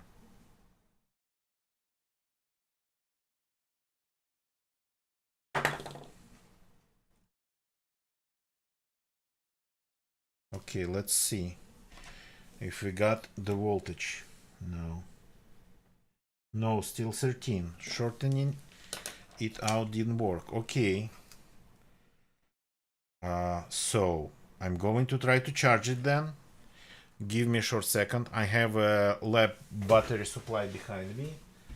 So let me see. So 16.8. The music is just right here. So let's connect the minus here.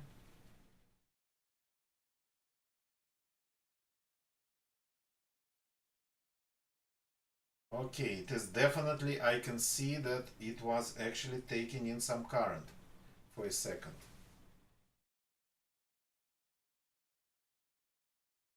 It was definitely taking in some current for a second. And then it's not taking any current anymore. So it like started with 0.1 amp and it slowly dropped to 0, and now it's not taking any current. Okay. Let's see if it worked. The music, yeah.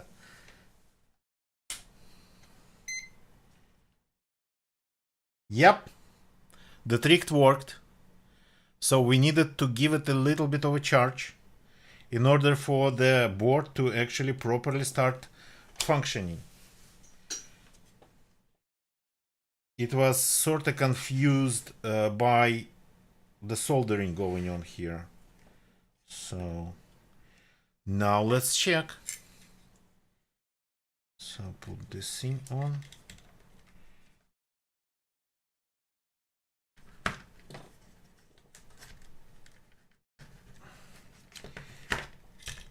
Okay. They're a little bit too long, I have to cut it, but for now we are just testing it. Okay. sort of reset the board. Yeah, I didn't know about it. So, moment of truth.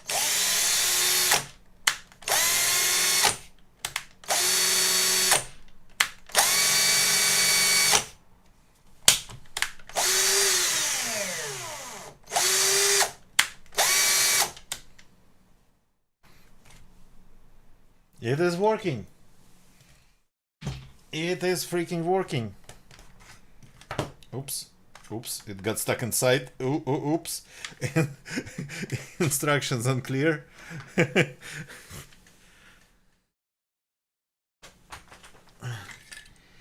Okay. So maybe this thing heating up wasn't actually a good thing. But now we got it to like operational mode. So we have to figure out this mess here. But it is actually working. Okay, we have to figure out a lot of different mess in here.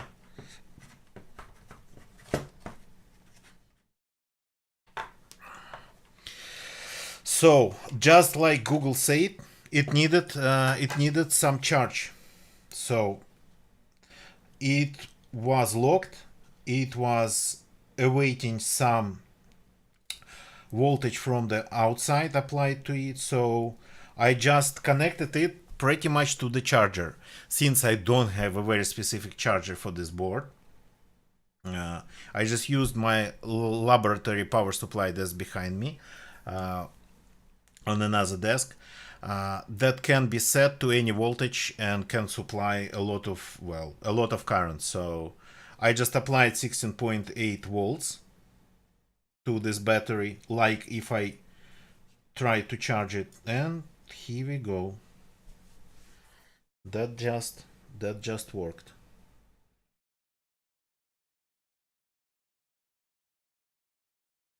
So maybe we can just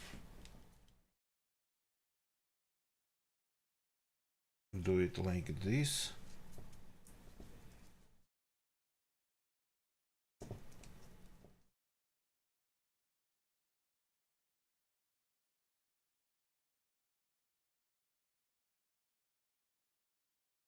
Like this. What do you think? So I didn't know about that thing. I didn't know about that thing with this BMSs. I thought they were like way dumber than this, but yeah, turns out the only person that was dumber here was me. So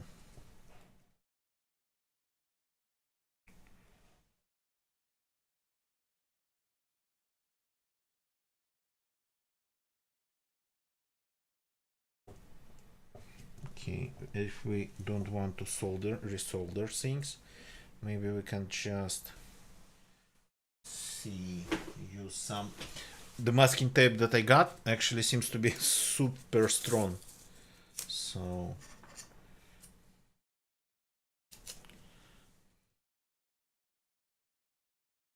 this is now working as a stand. It's not a battery anymore. I mean, it's a battery, yeah. It's not electrically connected to the circuit. This thing needs a stand. The whole way it is designed, it's super annoying that you'll have to either 3D print some sort of new part for it, or you keep this old battery in here just as a column supporting the contacts.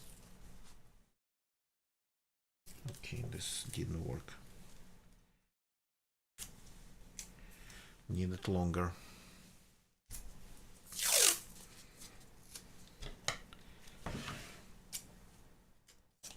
So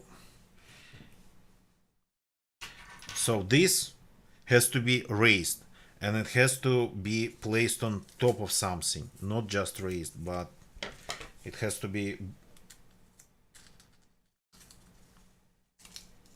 propped with something. Propped up properly.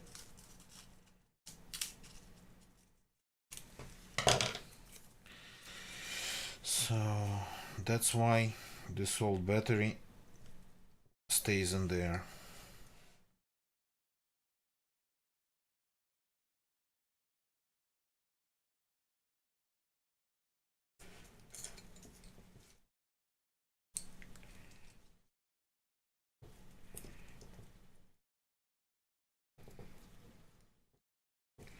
Okay, let's imagine it's like this. It's like this. Let's see if it closes. It sort of doesn't want to. Oops. A problem. A little bit too many wires in there. Okay. So this is not going to work. We'll have to make them shorter. Okay. No, it's super wobbly right now. Yeah, it's not properly held in place by anything. So since it was only for the test, let's unsolder it.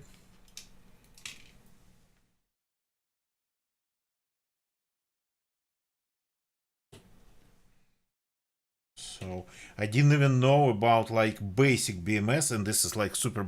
It costs, this board costs like $1. I didn't know that they needed even to be woken up.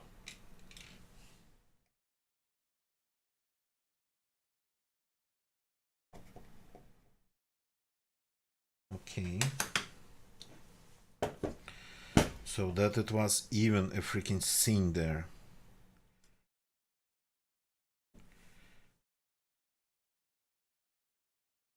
Okay. What we need to do, we need to actually add a little bit more of this Kapton tape to the whole assembly to keep things in place a little bit better.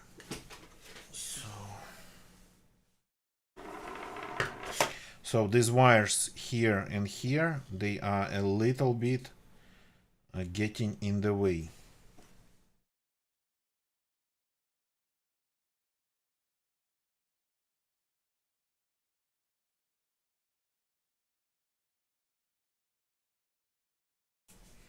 So let's use this tape. Supposed to be heat resistant, but it cannot actually resist a hot soldering iron. But it says it.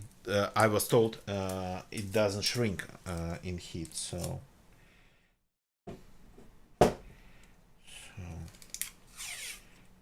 like somehow.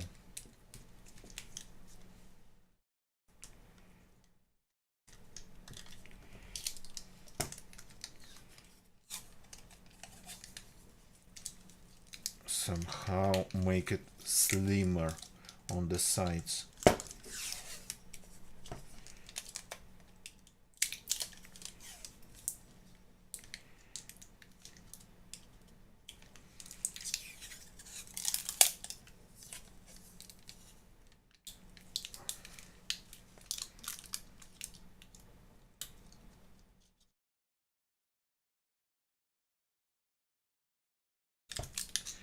Like this. I don't need to insulate the pads because it's like all plastic inside. Yeah, Twinkle Toes Twitch, that I have just learned with you on stream. The smart ones, so this is like super basic BMS.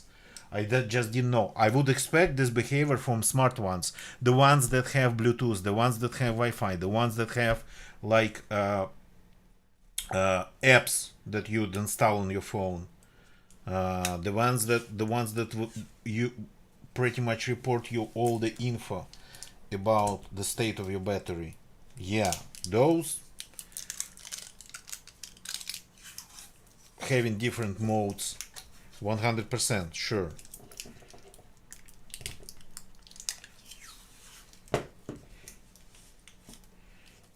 So this is so basic that it doesn't even have any LEDs on it, let alone like Wi-Fi and Bluetooth. Okay, so this is now board come from? There's a ton of them. China produces a ton of them, and like a bunch of them, and all sorts of sizes for all types of batteries, and this one probably the most basic one. Okay, so now at least it goes in and goes out without catching on the wires on the sides. Here we go. Okay. So here we are. The pad. Let's do the pad right away. The pad's needed.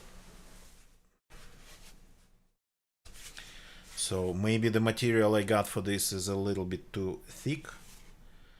We'll think about it later. But it needs some padding here. Maybe not this thick though.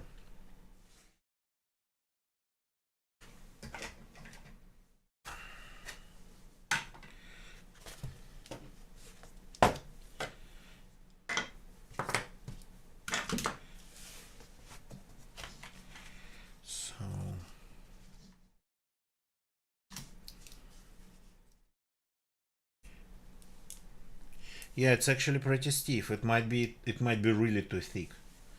We might need to order like 2 millimeter sheet of this material. This might be a little bit too much.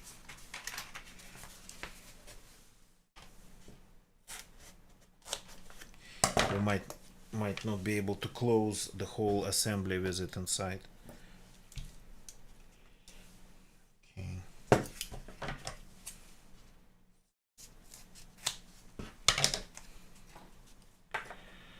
Just cut up an old t-shirt. Well, I mean, I suppose something a little bit better than that.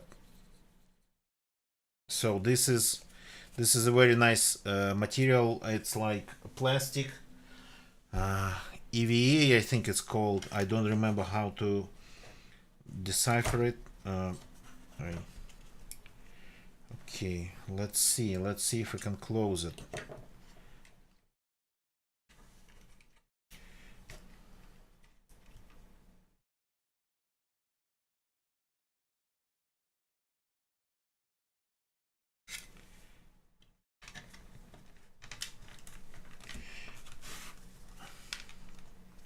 Oops, the wire got cut. Oh, it's not supposed to be. So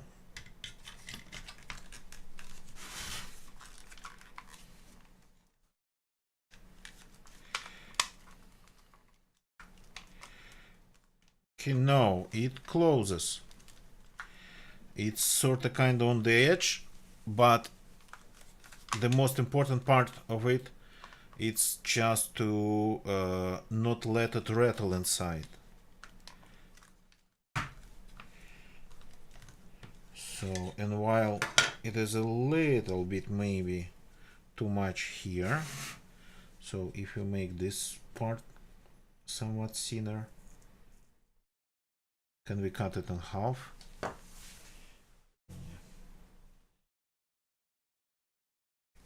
So I think this thing is now sort of getting in the way.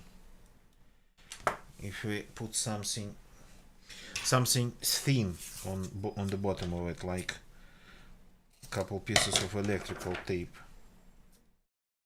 maybe it'll close properly.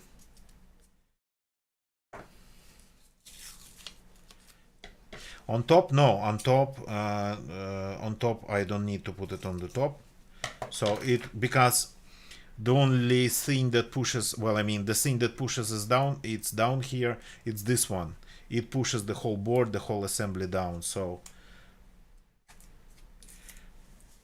and I don't think I actually have anything that would be good enough. The old assembly was covered not with a padding on the top of it, but with just a piece of paper, thick paper. This one, that's the piece of paper that was on the top, with some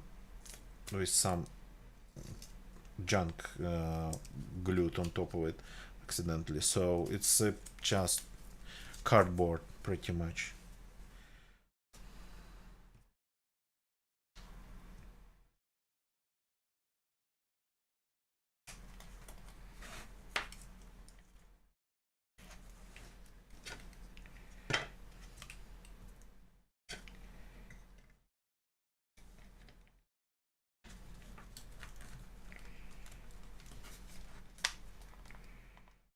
No, it closes.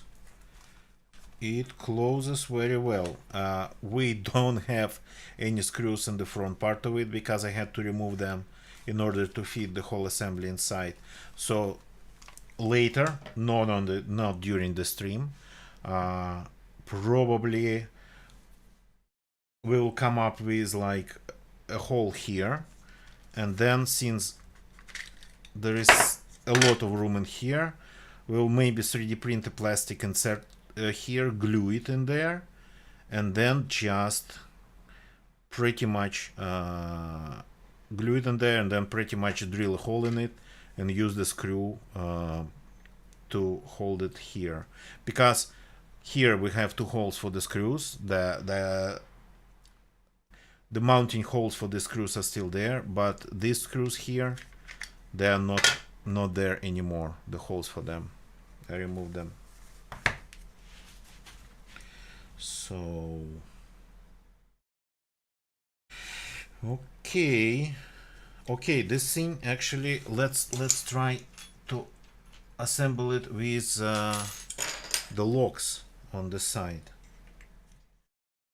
because if the locks on the side don't work, then it's gonna be a problem.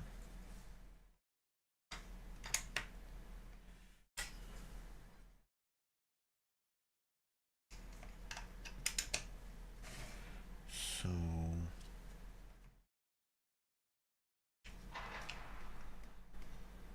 okay, they still have some room. Oh crap, I won't be able, yeah, I won't be able to test it without doing something with these wires.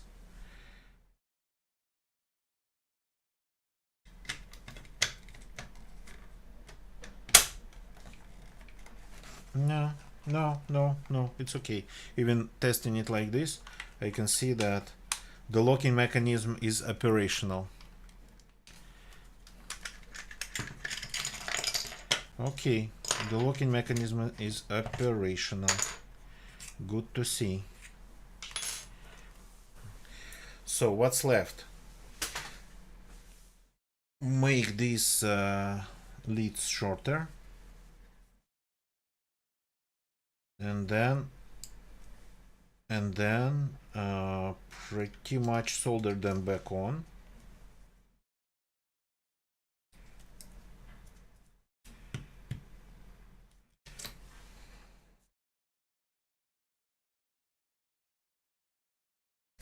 Okay, this needs a little bit better protection than just a bit of masking tape. I have an idea. So we have tested it. It's going to work. It is working already. The problem that we're having right now, just as I explained in the beginning, it's like the physical dimensions of everything, and the whole thing is being assembled because, well, it's not how it was. It's not at all how it was put together on the factory. So it is completely different now. Okay, give me a sec.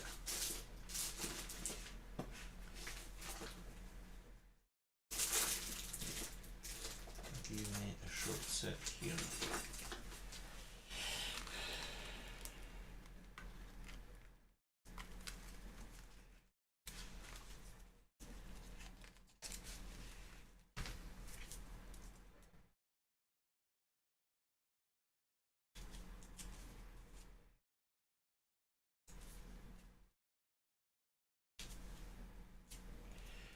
So I'm looking for some plastic that I could use.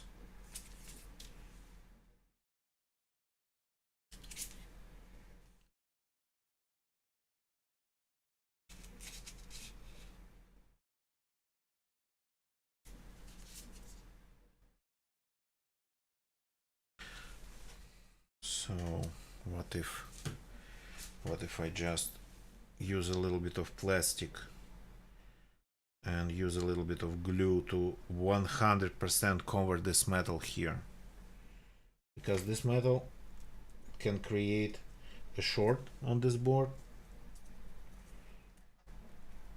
Plus there is still a couple of parts that are unfortunately a little bit they're not sharp really, but they're definitely out sort of kind of protruding a bit.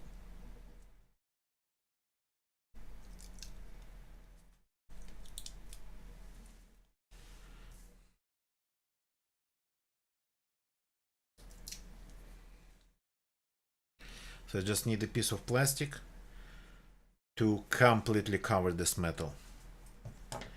Something that would actually stay on glued on top of it.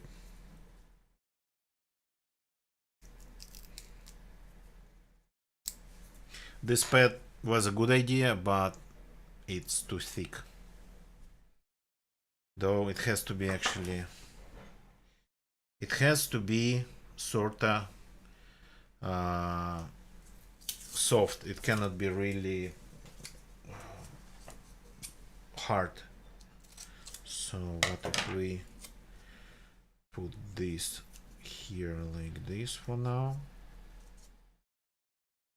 And then use the old material that's super annoying.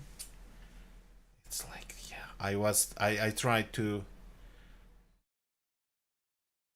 I need this old part because the connectors, the pads that actually supply the electricity to the drill, they are on top of this part, and if there's no this part to support them, they would just fall inside the enclosure. So these pads here, that's what actually gives the power to the drill, and if there's no something to support them, anything, in this case the old battery, they won't stay on top of this part. See how it works?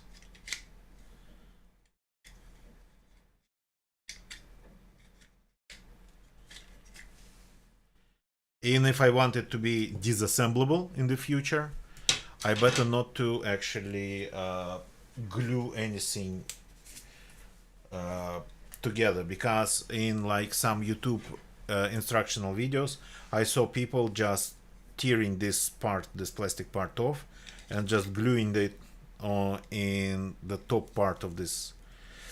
Well, it's connector, actually proprietary connector for the drill. So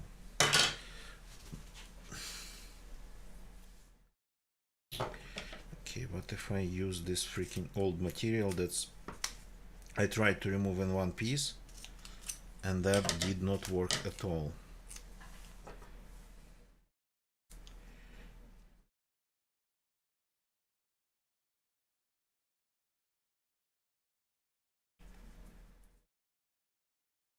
There's still residual adhesive left on it.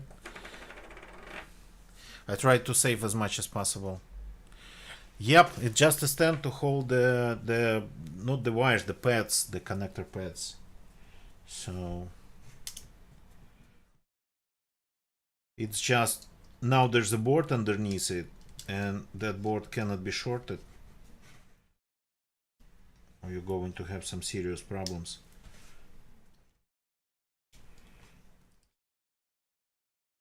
So I think so this wire here that goes like to the side, that's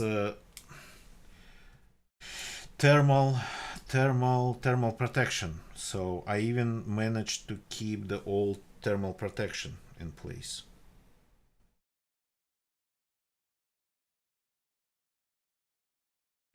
Okay, we need this. So I'm kind of measuring the length of it. I'm going to need.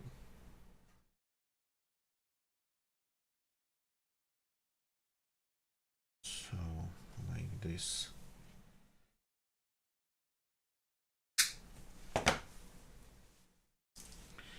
So yeah, but that trick with the board, man, it's supposed to be sitting in between your raw power of your battery cells and pretty much the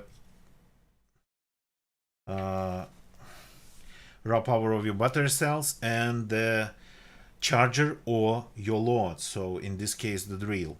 But the fact that it might be just kind of not taking it because it's not awakened properly. That's that's something actually amazing to learn.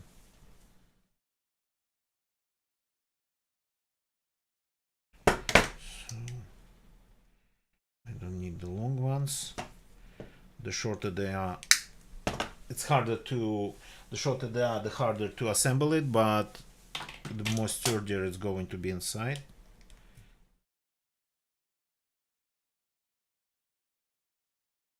So like this.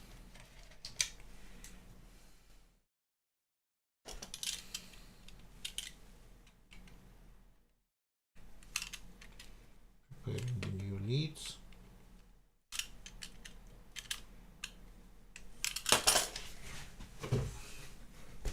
Yeah, I don't have time, so I'm using my teeth again. Just cutting a little bit off of it and then using my teeth.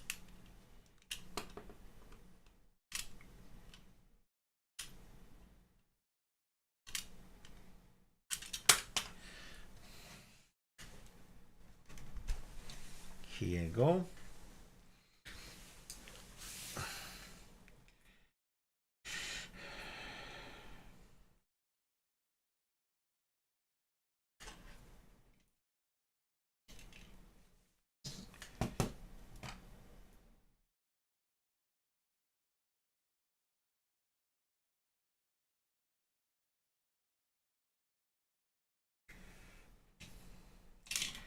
Pre-soldering it. Actually, is this camera even in focus here? Not really.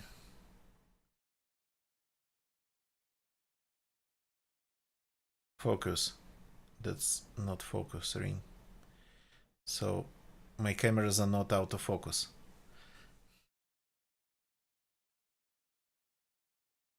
And yeah, depth of focus is not actually that great because the aperture is open.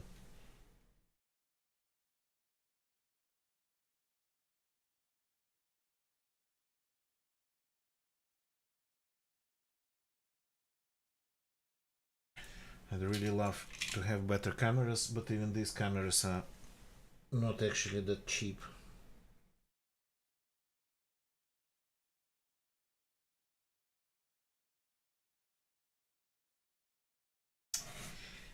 It's hot.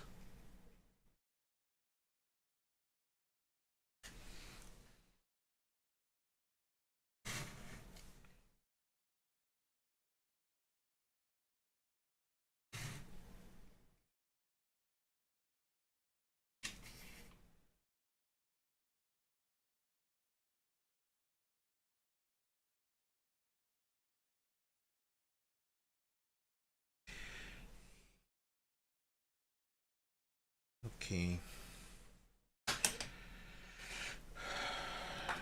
it a little bit shorter. I ended up on my keyboard.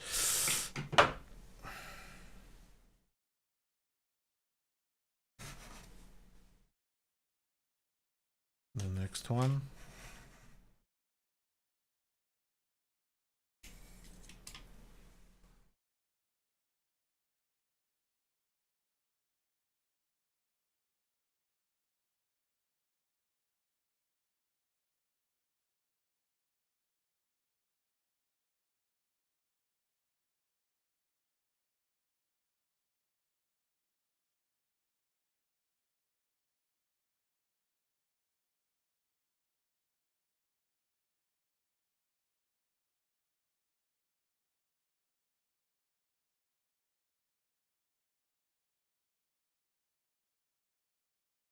These copper wires are good, very good conductors and whatnot. Sort of kind of easy to work with, easy to solder, but just because of that, exactly because of that, they get so freaking hot, so freaking fast, even in their insulation. So the insulation starts partially melting off. So plus and minus here. The only thing I remember where the plus is and where the minus is on this one. It's just because I remember. Okay.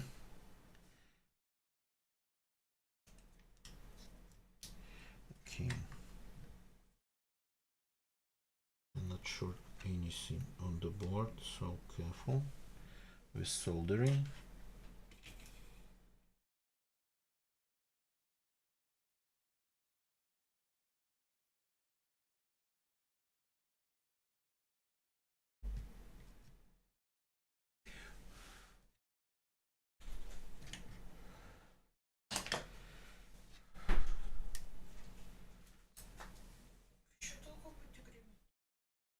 Just a sec.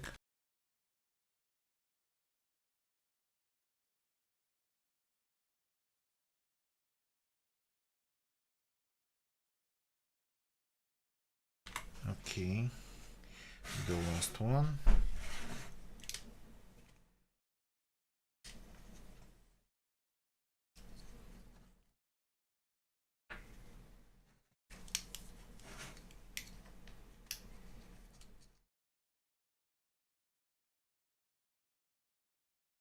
Okay, I'm trying to move in the good at soldering. Not really, no.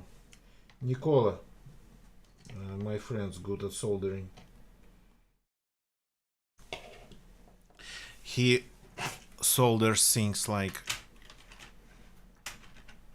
oh crap, really, the cable's too short.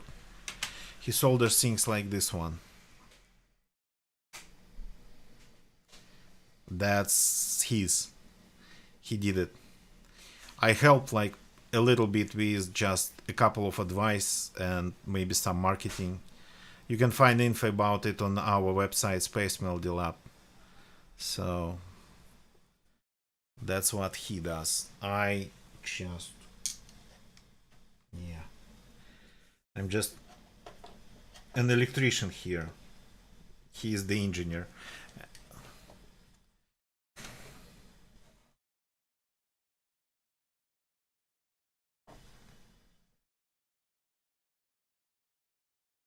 Okay, the last one goes here.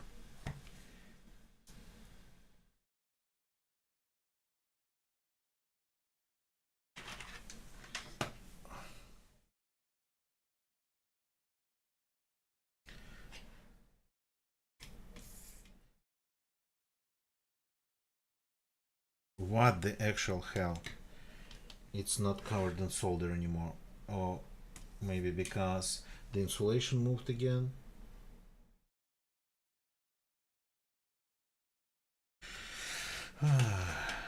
This all has to be soldered very properly, because even though the voltages here cannot harm you, but the currents can melt the bad soldering joints.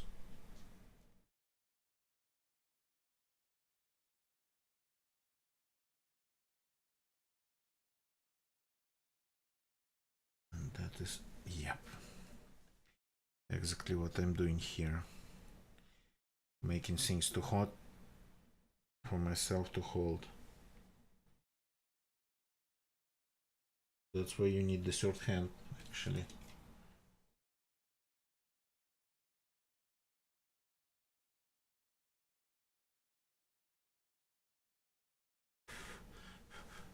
Okay, we got this thing back on. This time properly soldered on its own padding. So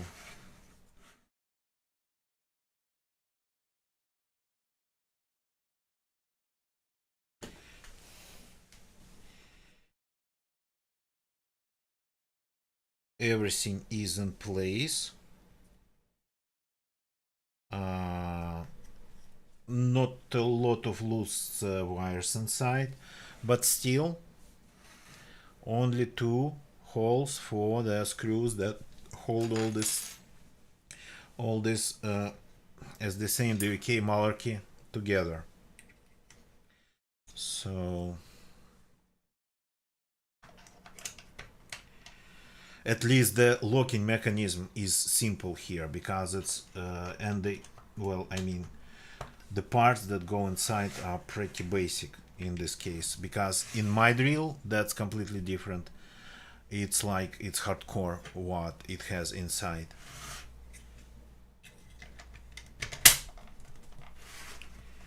Okay. Okay, let's add at least the couple screws that we still have here.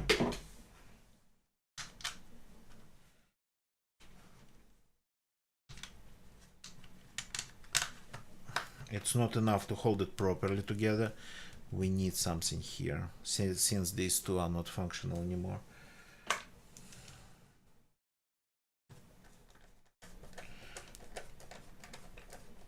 Or you just glue it like to death.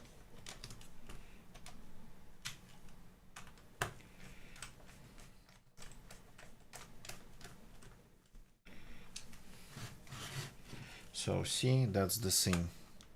Without the front screw, it sort of kind of bulges like this in the front, because only two screws in the back are holding the whole thing together. Well, I mean, they're holding it. It's not going to fall apart, but it's not really amazing. So, and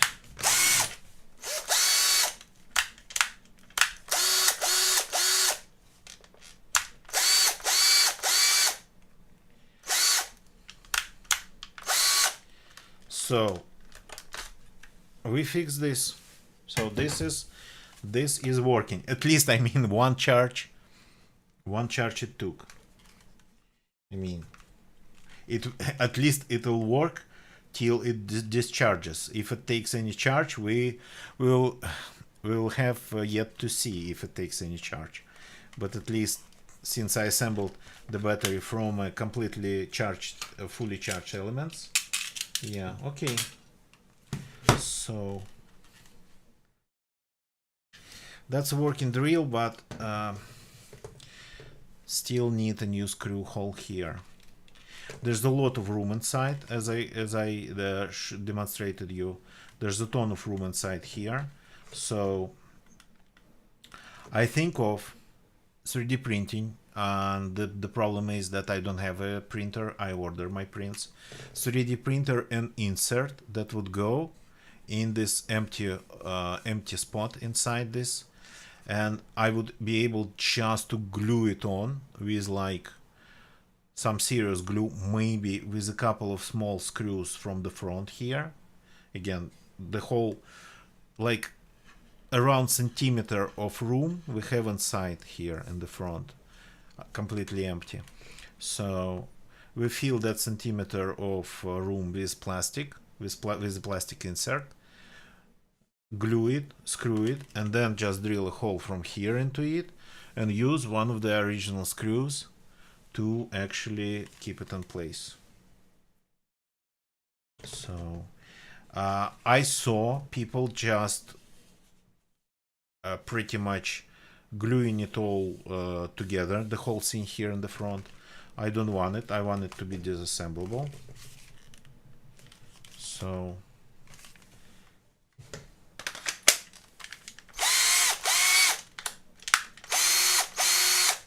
But this is, yeah, this is a working drill. Okay, so going to disassemble it to take a look again at the front. And yeah, nothing's rattling inside, so it's all properly propped up and cushioned and padded. So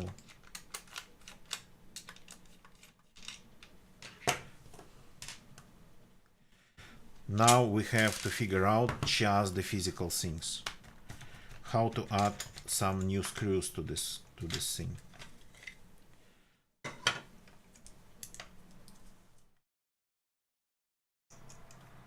So see, this is all like, there's more than centimeter of empty room here. I put my fat index finger in there easily. So you could feel it's something with something like epoxy, but it's a little bit too much to feel. So maybe just a plastic insert.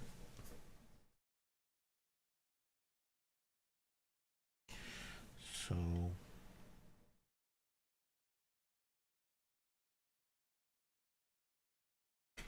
and yeah,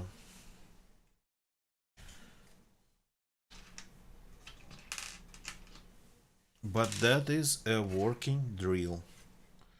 So unfortunately, since this is wildly different from what initially was inside, some serious, well, not some serious, some modification of the case was required, and we lost 2 screws.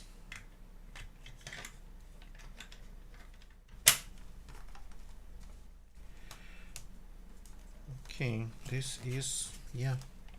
So in that material that I put on the bottom of it, it's like very resistant. It's complete, it's plastic, called EVA, so it's not going to deteriorate that easily as like the old, what's called Parlon. What would be the right name for it? So foamy material that you would see quite often falling apart. This one's something way better than that. It's actually denser, at least this one. So, and it will pad the battery from the bottom, pushing it upwards, and nothing's moving inside. So here we go. Here we go. This is 100% or 100% working. So the problem is that the guy who I ordered my 3D prints from, well, he printed a huge part for me that I've actually shown in the beginning of the stream. He printed that huge part for me, and then his printer broke completely, broke down, and he's trying to figure it out. So I can design this insert in like 10 minutes, but he is not able to print it. I'm too tired. Not too tired. I just don't want to start looking for somebody else to order prints from. So, but yeah, you glue that insert there, you drill a hole through here, you drill a hole through the glued insert, and use one of these to just add a point of attachment here in the front, and it's going to be enough. It's actually lighter now, even though it's 3 times more capacitive. It has 3 times more capacity than the previous one. So yeah. Oh boy. Okay, that was a journey, and a little bit unexpected one. We learned more than a couple things today. So I guess I'm going to stop here.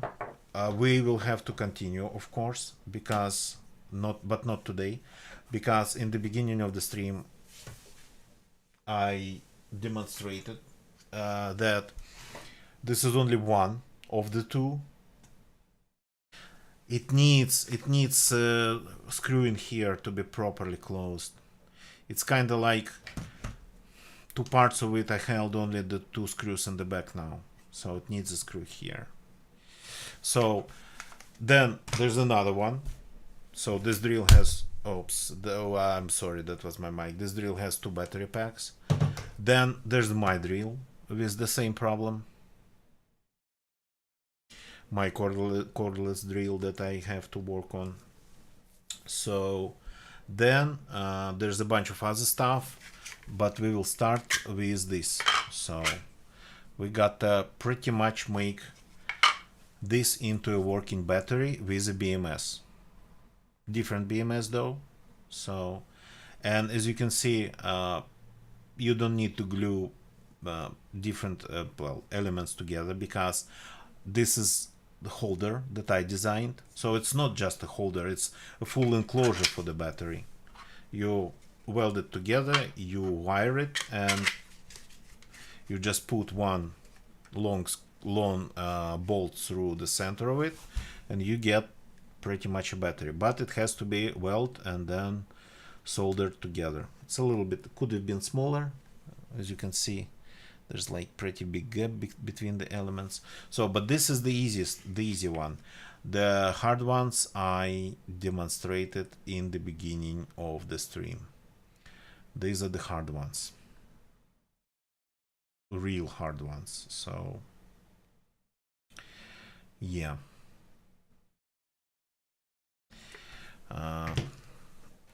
So I guess thank you very much for watching, everybody.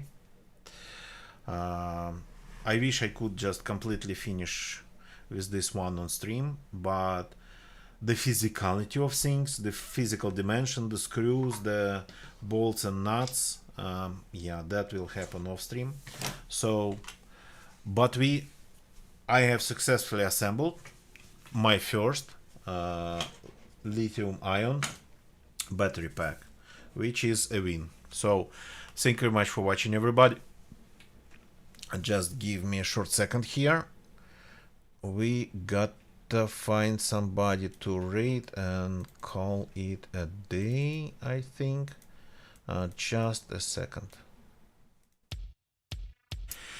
So I hope you could hear me.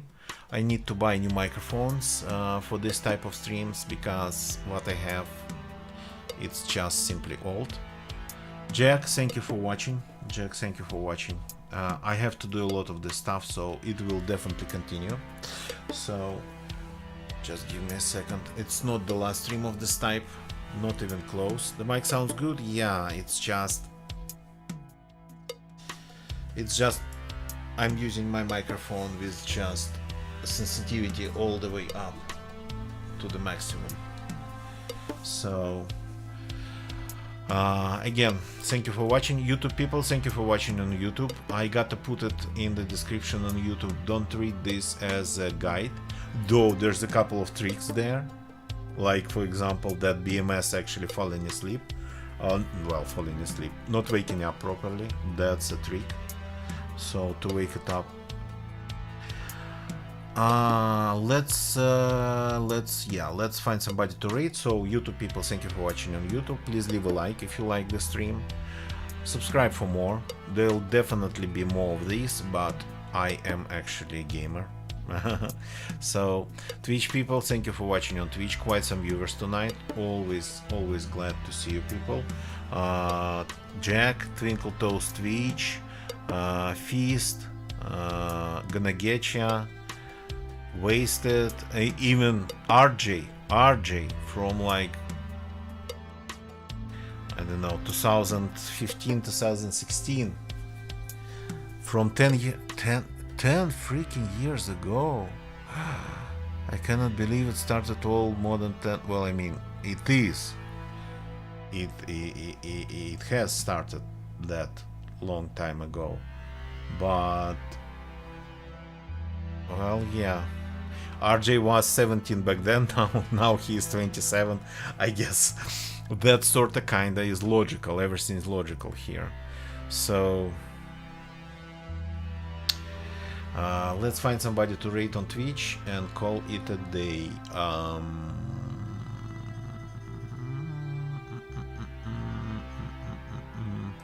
Let's see what's going on in the science and technology part of Twitch. Not sure if we are going to see anything really there, because there's a ton of like automated streams now, and sometimes you just simply have no idea who to rate. Would you please shut up? Yeah, thank you. So, science and technology. Yeah, like earthquakes, watching, monitoring something else going on. There's somebody building a PC, so maybe let's see. Yeah, they are indeed building a PC, and they seem to be live, and we might be able to actually rate them. I build my fair share on PCs on online streaming it on Twitch, so I will do more of that one day. For now, let's go and read. Can we read them? Yes, we can. Empower gaming computers. So I will see you all tomorrow. Oh, he actually builds them, a lot of them. In 2023 he built 733, but then it rapidly declined. 24 it was 196 builds he made. So yeah, that's a lot of builds anyway. Even like 31 in a year, it's a lot of builds, if you are not a professional. Let's go and say hi to Empower Gaming Computers. I will see you all tomorrow. That's it for tonight. Goodbye and good night.